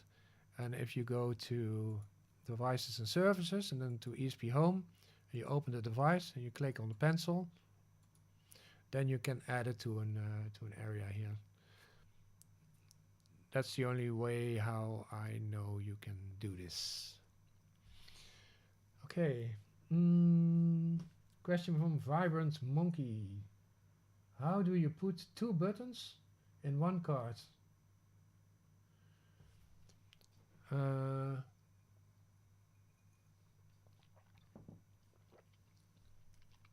I never did that.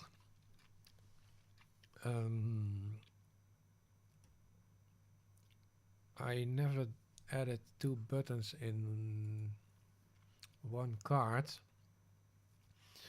There are possibilities to do that.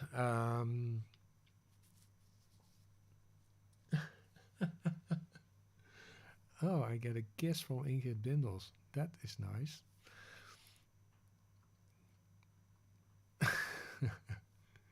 Thanks, honey. I think he's... yeah, Jaap is saying that there is a Lovelace card mod. If you go to hacks, front end, let's search that one. Not sure if I already have it in my...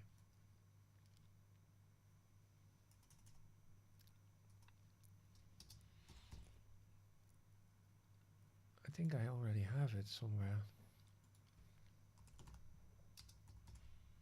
Yeah, of course I have. I think there is a possibility to do it with the... No, I don't see it here. I've seen people doing that, multiple buttons in one card, but I didn't do that myself. I didn't really need it. But it's a good question. It's actually a question that I will write down to make a video about. That's a good idea for a video. Multiple buttons. 2 buttons.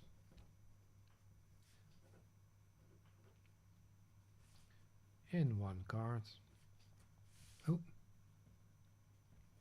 Yeah, thanks for the suggestion. Question from Ross. I followed your FP2 sensor video from setting up automations. How can I make the lights come on when Illuminance Luxe is under a certain value?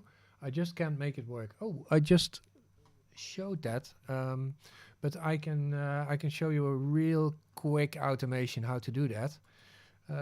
So we go to automation settings, automations and scenes, create a new automation. And let's see, I followed you. How can I make the lights come on when the Illuminance Luxe is under a certain value? Okay, yeah, I'm going to create a new automation. So the trigger will be the Luxe value must be below a certain value, and probably you want to turn off the lights when the Luxe value comes above a certain value. Yeah, this one is something that we can do with a numeric state trigger. So you go to numeric state, and then I'm going to, let's say I'm going to take my motion sensor in the office. Oh.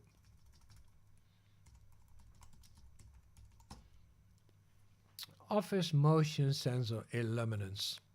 Then I'm going to say if it is below a certain value, let's say whatever 100, then we want to do something. And I can also say it must be below a certain value for a certain amount of time. Let's say 2 minutes, because it can be that there will be clouds before the sun, and then the clouds go away, and you don't want your lights to turn on and turn off, turn on and turn off. You only want to turn them on if there's for a longer period of time there is no there is the value is below a certain value, below a certain Luxe value. So let's say 2 minutes, but you can make it 10 or 15 or whatever. Then we are going to say, we are going to give this trigger a trigger ID. So I click on the 3 dots. I'm saying edit ID. I'm going to say trigger ID is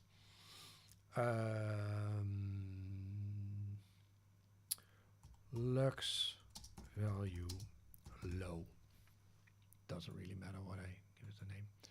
I'm going to add another trigger, numeric state. And again, I'm going to my office motion sensor illuminance. And then I'm going to say if it's above, let's say if it's above 1000. And I'm not going to give this one a trigger ID because I don't need it. And I'm going to show you why. So now I have 2 triggers. I have one that triggers when office motion sensor illuminance is below 100 for 2 minutes. And I have one when office motion sensor illuminance is above 1000, let's say for 5 minutes. For 5 minutes. Then I'm going to actions. I'm going to add an action. And the action that I'm going to add is an if-then action. So if something happens, then I want to perform an action. So if my office motion sensor illuminance is below 100 for 2 minutes, then I want to turn on the lights. So I'm going to add a condition for the if, and the condition is triggered by, has to be triggered by a trigger ID, by one of these 2 triggers. So triggered by Luxe value low. Remember, I gave this one, the trigger ID, Luxe value low. So here I'm saying if Luxe value low, then I'm going to call a service light dot turn on. No, office lights.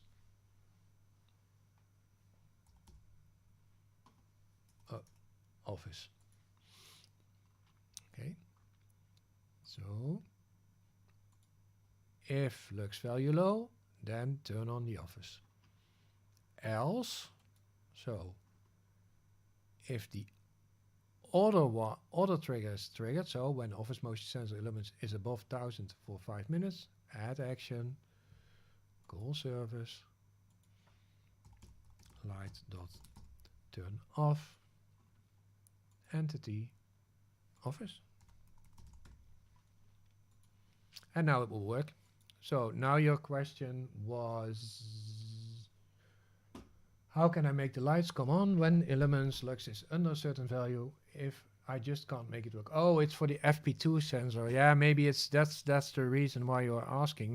That's okay. Let's see. Let's see if the FP2 sensor has a light, because I do have the FP2 sensor. So I'm going to change this office motion sensor in, not sure if it's under FP2 or if it's, let's double check. FP2 presence sensor light level, yeah. So it has the FP2 has also a light sensor value. So you have to choose your presence sensor FP2 light sensor light level, and then it will work. That's it. So that was that one.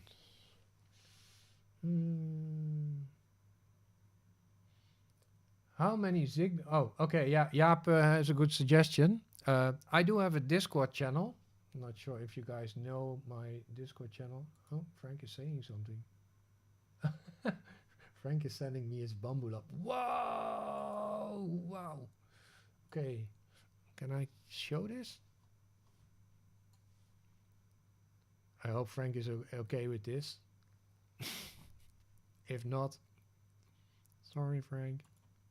Frank shows me his bamboo lab printer. This is so cool. Ooh, I want this too. with multiple colors even. Does it have a multiple color extruder?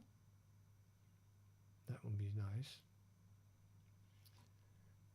Anyways, I do have a Discord channel here.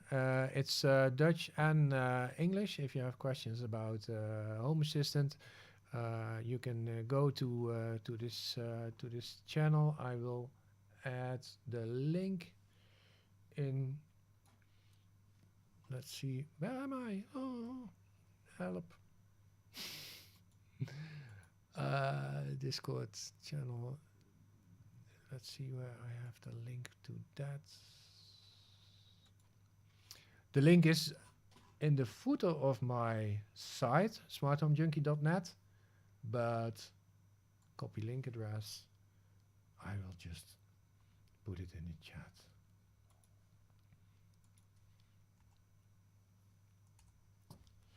So I hope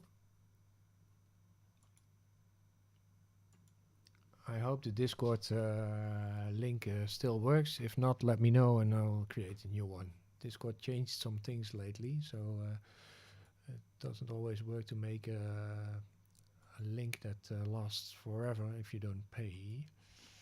And I didn't pay. Okay, let's see what I can show more. Questions. What's the time actually? Oh, we're already 2 hours and 11 minutes on the way. Okay, let's see.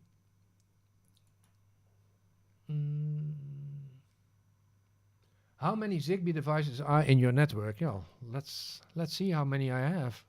I don't know that by heart, but we can see.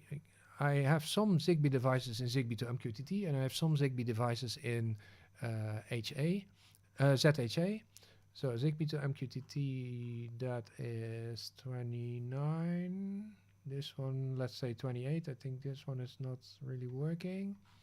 So Zigbee to MQTT is running with the Sonoff Zigbee dongle E, which I will replace with the Zigbee dongle P, because the Zigbee dongle E still is not officially supported, fully supported. A lot of people don't have problems with it, but I do have problems, for instance, with this remote control from IKEA, because the batteries drain super fast if you use the Zigbee dongle E.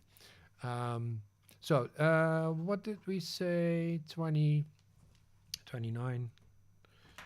Now we go to ZHA.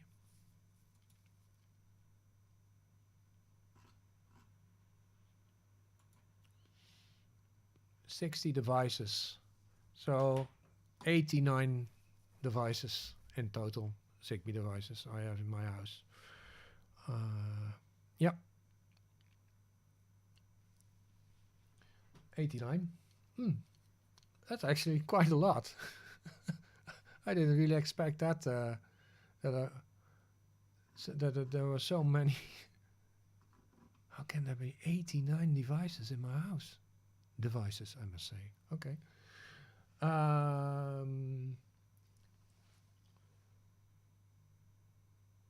And Jaap is asking how many Wi-Fi, Bluetooth, Z-Wave, and Metal devices do I have? Metal devices 0. Z-Wave 0. Bluetooth some. 1, 2, 3. I think 5 or 6. I was not a big fan of Bluetooth because in the past Bluetooth was not that easy to connect to home. Well, you have to be close to your Bluetooth dongle. At the moment, it's not needed anymore because you can make Bluetooth proxies. But yeah, no time to create Bluetooth proxies. It's still on my list to make it myself. But yeah.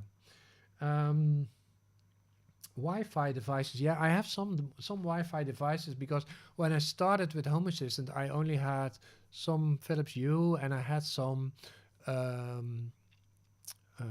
what is it? Tuya devices, and there's still a couple of Wi-Fi devices that I have that I'm currently using, but not much. I think. Yeah, well, I have some Shelly devices which are Wi-Fi, and so I think I have like some 5 or 6 Wi-Fi devices. Most of them are Zigbee. I prefer Zigbee over everything at the moment. And of course, my ESP home are also Wi-Fi. Can you make a sensor to show the number of Zigbee devices? Yeah, well, yeah, you can. I do have a sensor that shows. Where do I have it? Let's see. I thought I had a. Is it in stats? No. I created something like that a while back. Ah, here I have how much sensors I have, how much switches, how much lights, automations, but it's not very reliable because lights is saying 109, and that's because the groups are also in there. But yeah, I think it's possible to do that, to create a sensor to show the number of Zigbee devices. I created a sensor that shows how many lights are on. That is this one here. This also shows all the lights. Actually, I was going through this dashboard, and for some reason I stopped it. Oh, I stopped it when I was showing the automations active thing. Yeah, which is probably. So I also have, yeah, secure. That is old. I have some stats over here, which I don't use. I have some server information, which is also I have to update. It's obviously these things that I create, and then I never look at it again, and then I think, oh well. Question from Jaap. What was your favorite new feature added to Home Assistant this year, and when are you going to make a video about it? Or maybe I already did. I think my favorite new feature is wake words, and I didn't implement it yet. I do have this. I put it back in the box, but I should take it out.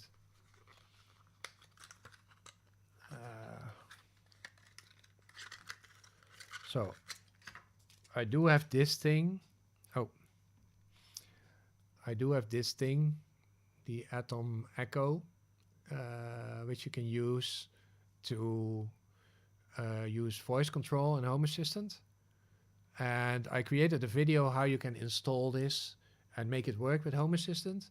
Actually, I created the video at the moment when the Year of Voice started to introduce this thing. It works really well, and I wanted to implement a wake word functionality on it as well, and there are already videos about it. I think Louis from Everything Smart Home created one, which is a good thing to watch. But yeah, I didn't find the time yet to do it, so that's why it's not working. And I really wanted to work in my living room, because now I use my Google Home, and it just doesn't work that nice. So yeah.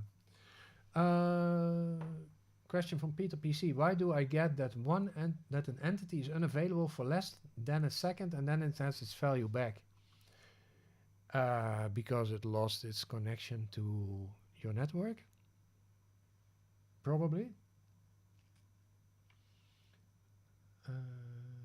Question from Roman Farkas. I have some Bluetooth thermometers, but they don't work very well. What would you recommend instead? Yeah, wait, I'm going to pick one. I have some here.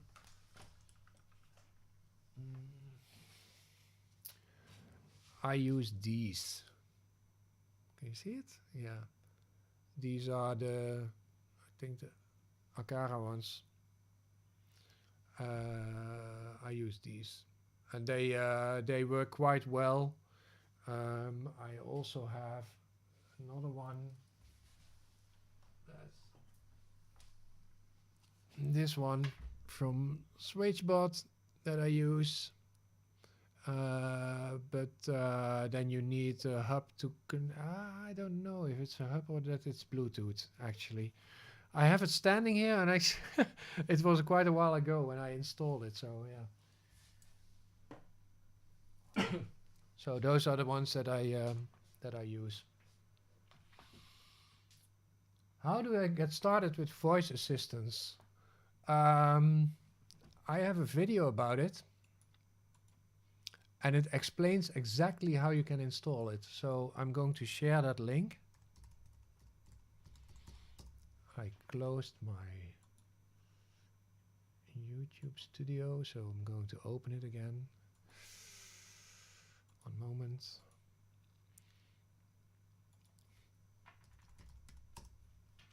Voice, voice, voice. So this link, if you follow this link, which I will put in the chat, and I will also replace pinned message. So it's now in the chat, and yeah, if you follow that link, then you will see how you can set up a voice assistant in Home Assistant.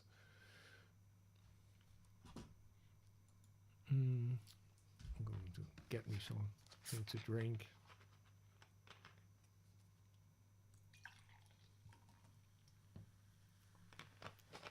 Okay, cheers, guys and girls. Sorry.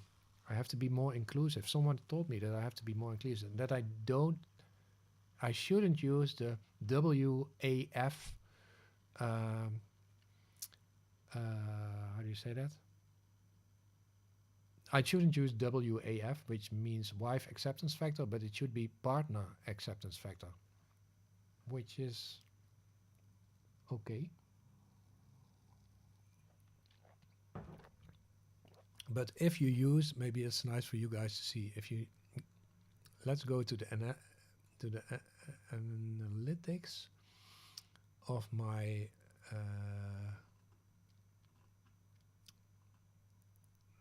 yeah. So I'm going to show you a little bit of the analytics of my Home Assistant of my YouTube channel. Here's the secret.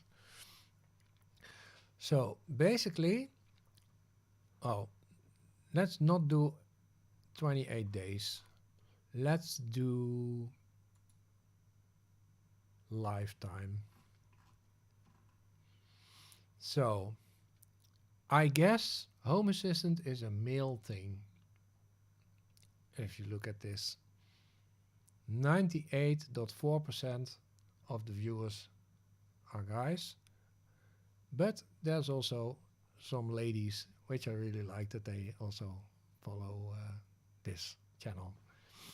So yeah, up and it's gone.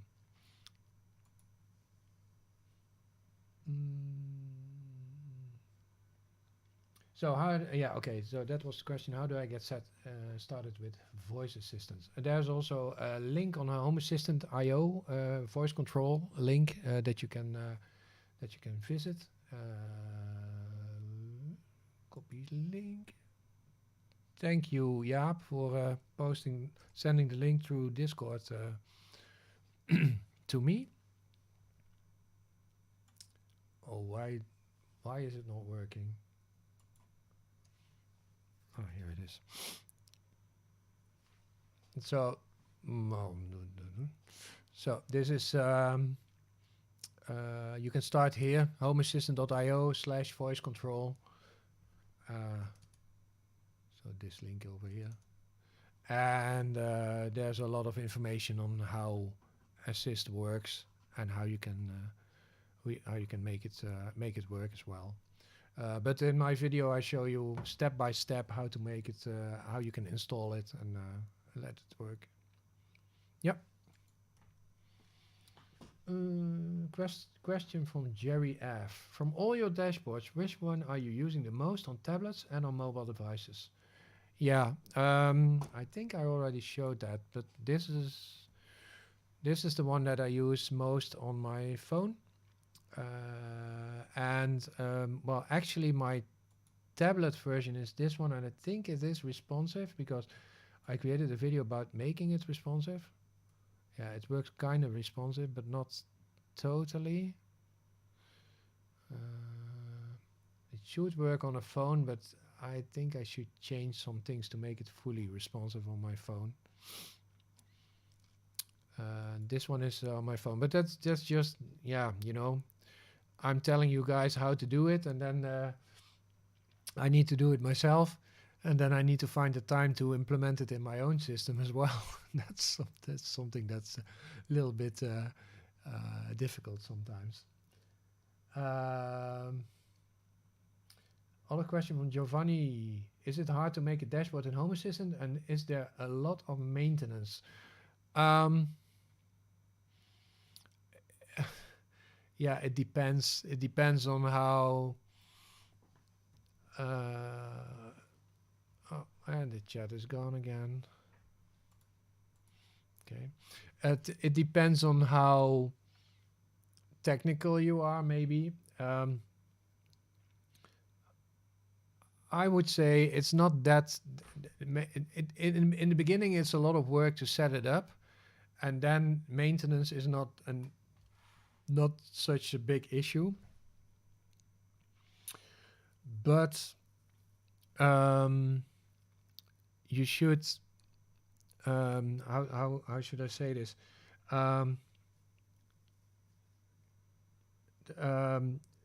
If you set it up correctly, if you make it a responsive dashboard, then you only need to create one dashboard that works on all the different devices. And that's basically the way how you should do it. I also have a video on how you can set that one up. I do have a video for everything.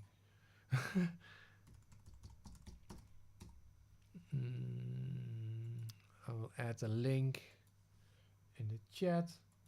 That link explains and I will also add that link to the... I will pin it again. That link explains how you can make a responsive dashboard. So then you only have to create one dashboard that works on all your devices, and you don't have to create separate dashboards. So that if you change something for your phone, then it works also on your tablet and on your desktop, and vice versa. And that's the way how I approach this. That takes not so much time. One other thing that is really important is that you have a good way of describing your, or how do you say that? Defining your entity names.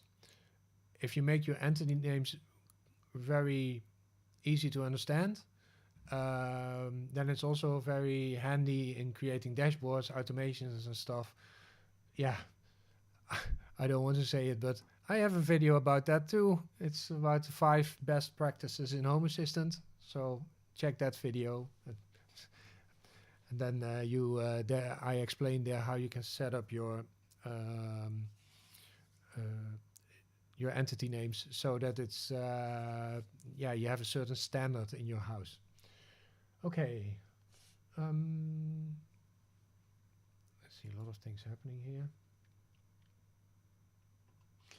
Okay, cool. So let me go through the chat a little bit more. I have something to show, but I don't really know. Okay, let me go to the chat.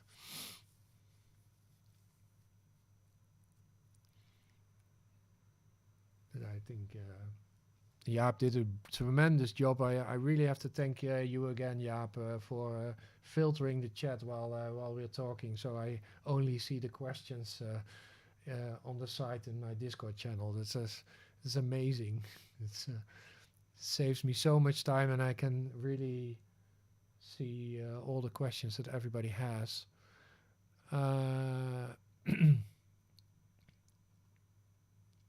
It worked. Somebody is saying it worked. I'm not sure what you are talking about. Okay, well, let me show you. Let me show you a gadget. Let's go over here. Okay, so these I just showed. I shared the STL file in the. Oh, maybe I can share the STL file also in the description of this video, of this live stream. I'll do it afterwards, because I'm afraid that I might lose connection. So these things I showed already. There are companies that that contact me, and then they ask me if I can write a review about it. So I don't do that often. Sometimes I do that because basically it is all well, I only do it for things that I think that are interesting to you guys. So actually I say a lot of the times I say no, but if I find something then interesting, then I show it. And sometimes it's also I need to pay for my groceries too, so and I got this thing. This company contacted me quite some times to show this, and I was a little bit hesitant about it because I don't really know what to do with it. Maybe you guys know what to do with it, but I decided not to make a long form video about it, but to do an advertisement of this thing. But first I need to find time to work with it. So let's just open it to see what it is, and maybe one of you guys already uses this Zima board and can tell in the chat what it's all about. But let's just do a quick thing. It is a home server, okay? And it has a very nice packaging. It's like this.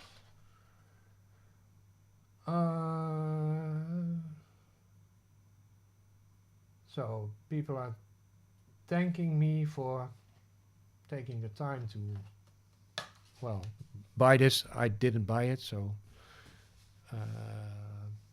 let's see. Oh, there's some stickers. Oh, wait a minute, I have some extra things open here. So there's some stickers here. Okay. No, here we go. Oh, by the way, if you're wondering why my hands are trembling, some people are saying, "Oh, are you nervous?" No, I'm not. I have something which is called an existential tremor. That's something that I was born with, and that's why my hands are trembling. So, yeah, people have conditions, and I have them too. So here it is. I have to, my microphone. I hope you guys can hear me still.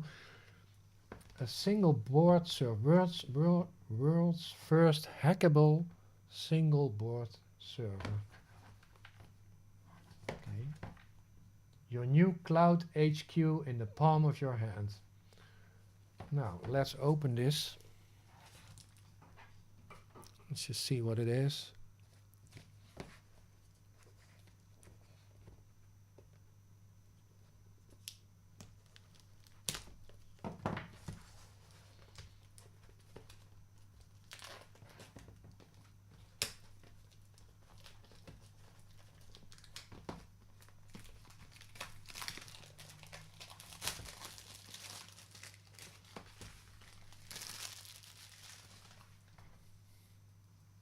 Okay. Yep.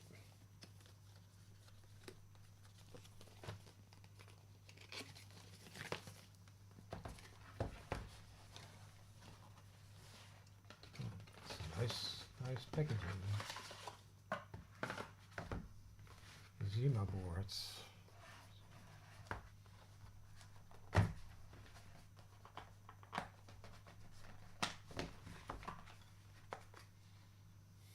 Well, a manual. Okay. Getting started. I will just read it out loud. It's a very small letter characters. Connect Zima board with router or cable modem to an Ethernet cable. Plug in the power cable and see the light in what? See the light indicator for network flash. Blah blah blah blah. Setting up Casa OS over here. Make you create your account. Okay, this sounds like a cloud thing. Okay, let's just open it. I'm not going to install this whole thing because that will take too much time. But let's just see what it is, and then maybe later on I can create a video that. Well, it will be a small advertisement video on what you can do with this, and I'm not even sure if you can run Home Assistant on it or whatever. But let's just see. I'm opening it up now.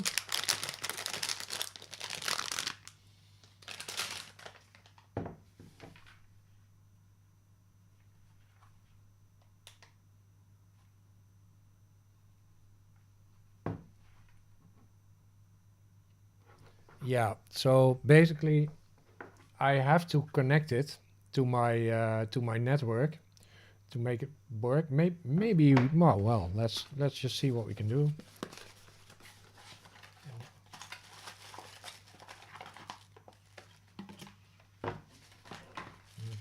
Power adapter with various connectors.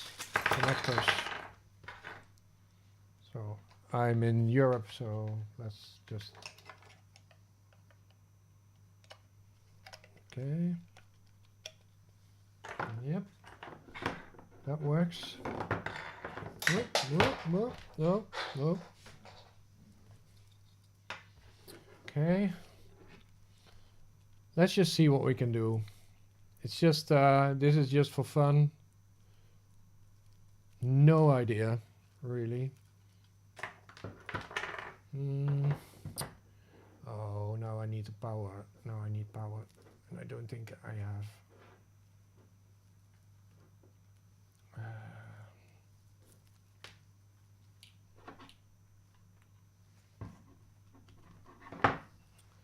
Okay, let me see.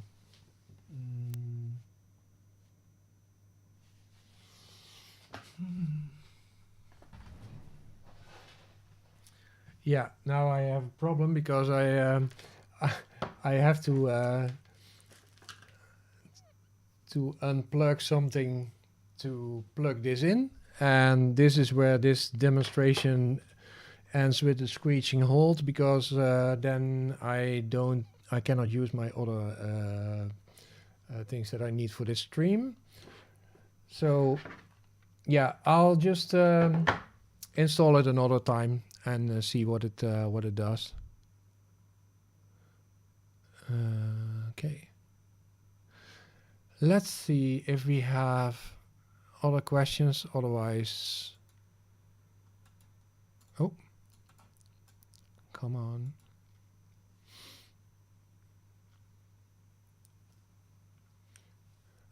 Question from Stefano. Is there an API? Oh, wait a minute. Sorry, Stefano. Question from Stefano. Is there an API to create to-dos with the new to-do integration? I don't think yet. You can add. I know there are more ideas for the to-do integration. Actually, one of the things that I asked during the meeting that we every month that we have every month with Home Assistant team was if it's already possible to fill your to-do list using your voice, because that's the only thing that I'm missing there, because what I use my Google Home for mostly is to add something to my shopping list, and then the Google shopping list, not the Home Assistant shopping list. So yeah, I don't think there's an API, but you can use Google Task. Yeah, or the Home Assistant app, of course.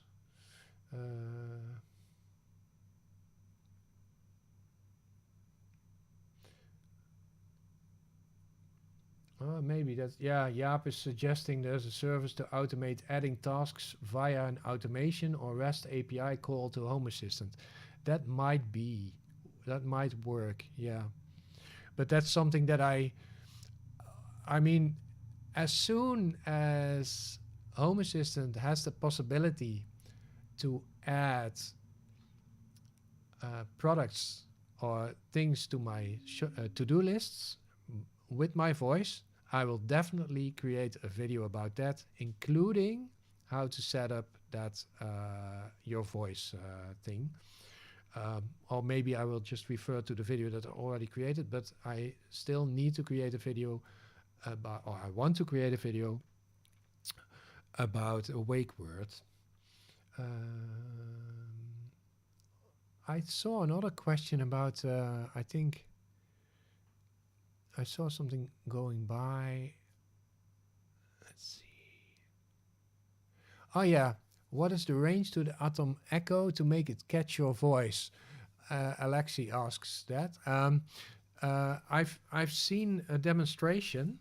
I didn't test it myself, but I've seen a demonstration that I lost his name, but the voice developer, that he was standing on the other side of his room and that it worked. So that was really cool. It was quite some meters. Yeah. What? It doesn't have wireless power? Yeah, Frank, sorry. Not sure what this Zimmer board is doing, but I will test it more.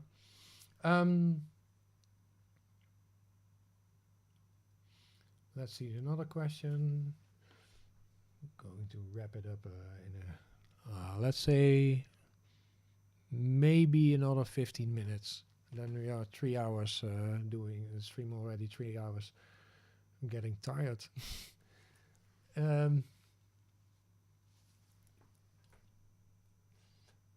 If I run Home Assistant on a NUC, can I use all the available storage of the SSD?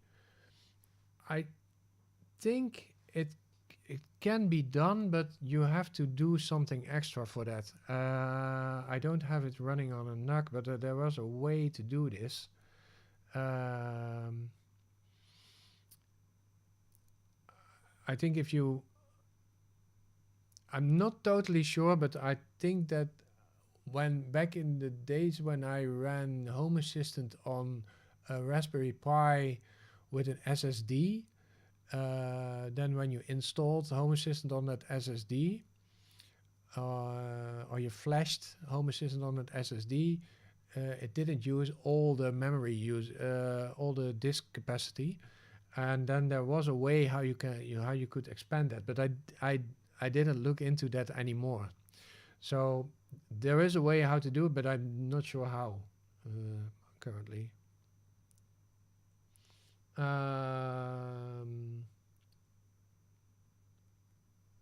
is a storage setting. Yeah, that's true. Yeah. Let's see. Go to the storage settings. Where is it? Yeah, you can add network storage. That's for sure, but that's for backup, media, and share. I have a video that is it's one of the what's new in Home Assistant videos where I explain how this works, but that is only for backup, media, and share.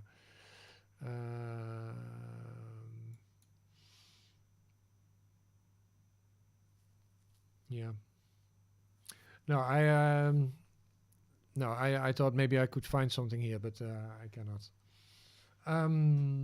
Okay. Is there any integration with generative AI in Home Assistant like ChatGPT? Have you used ChatGPT for programming Home Assistant? Oh, don't use ChatGPT for programming Home Assistant. Or don't use ChatGPT to create automations. Most of the time, they are not working correctly. But let's do it. Is this one already showing something? Yeah, that's the Dino toothbrush. No.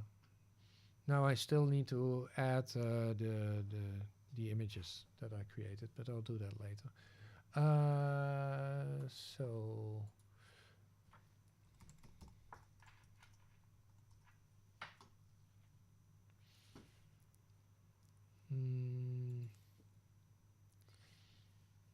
okay, what shall I do?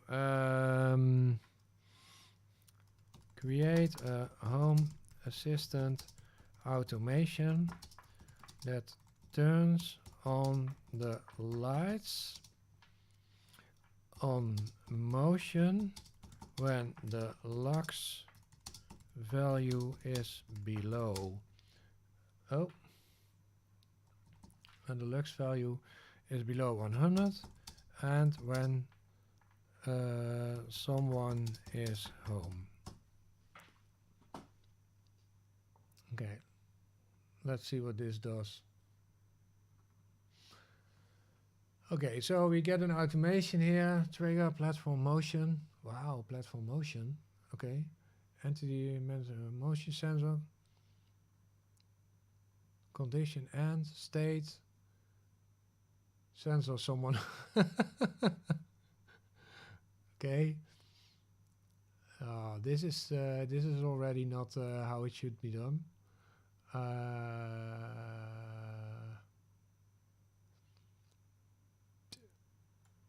I wouldn't do this either.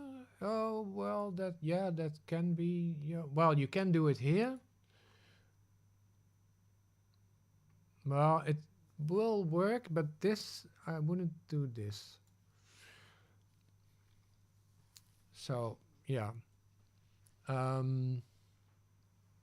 there is ChatGPT will help you a little bit, but not totally. And it is, of course, that ChatGPT is using old data, so you're not up to date. So yeah,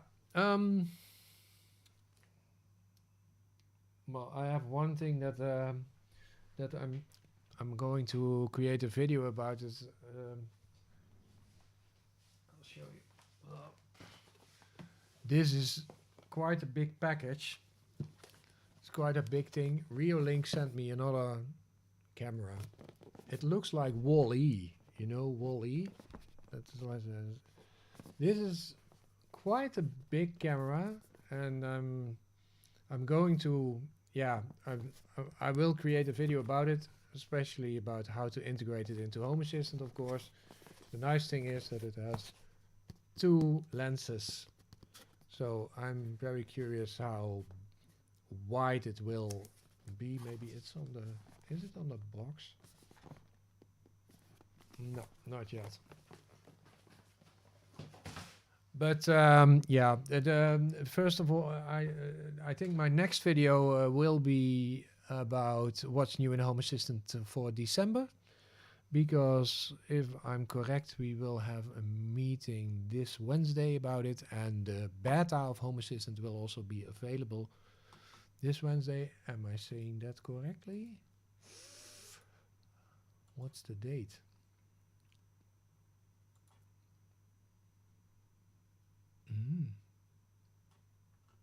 That is weird. It's not in my agenda. Oh, it is in my agenda. Yeah. So that is this Wednesday. So this Wednesday you can start installing the beta of Home Assistant. And if you want to try it, If you want to try the beta, maybe you don't know how that works, but I can show you. So therefore, go to settings, and then go to system updates, and now my logo is in the way again. So if you click on these 3 dots over here in the updates portion, you can click, yeah, well, I'm already a beta tester. Then there's an option here, join beta. And you can always leave the beta channel as well, so by clicking on leave beta. It really helps if you guys install the beta and test it, but it is a beta. So it might be that things will not work after you've installed the beta, so be careful with that. Okay, so I think it's almost time to go to the credit page. That is always a nice thing to test. Let's see, where is it? I'm going to see if this is working. So guys, thank you so much for watching. I will plan a new Ask Me Anything very soon, and we will have some time again. Think about your questions. Maybe you can go to my Discord channel and already ask questions there. There are a lot of people there that can help you, including me. Yeah, and let's see if this works. Let me see.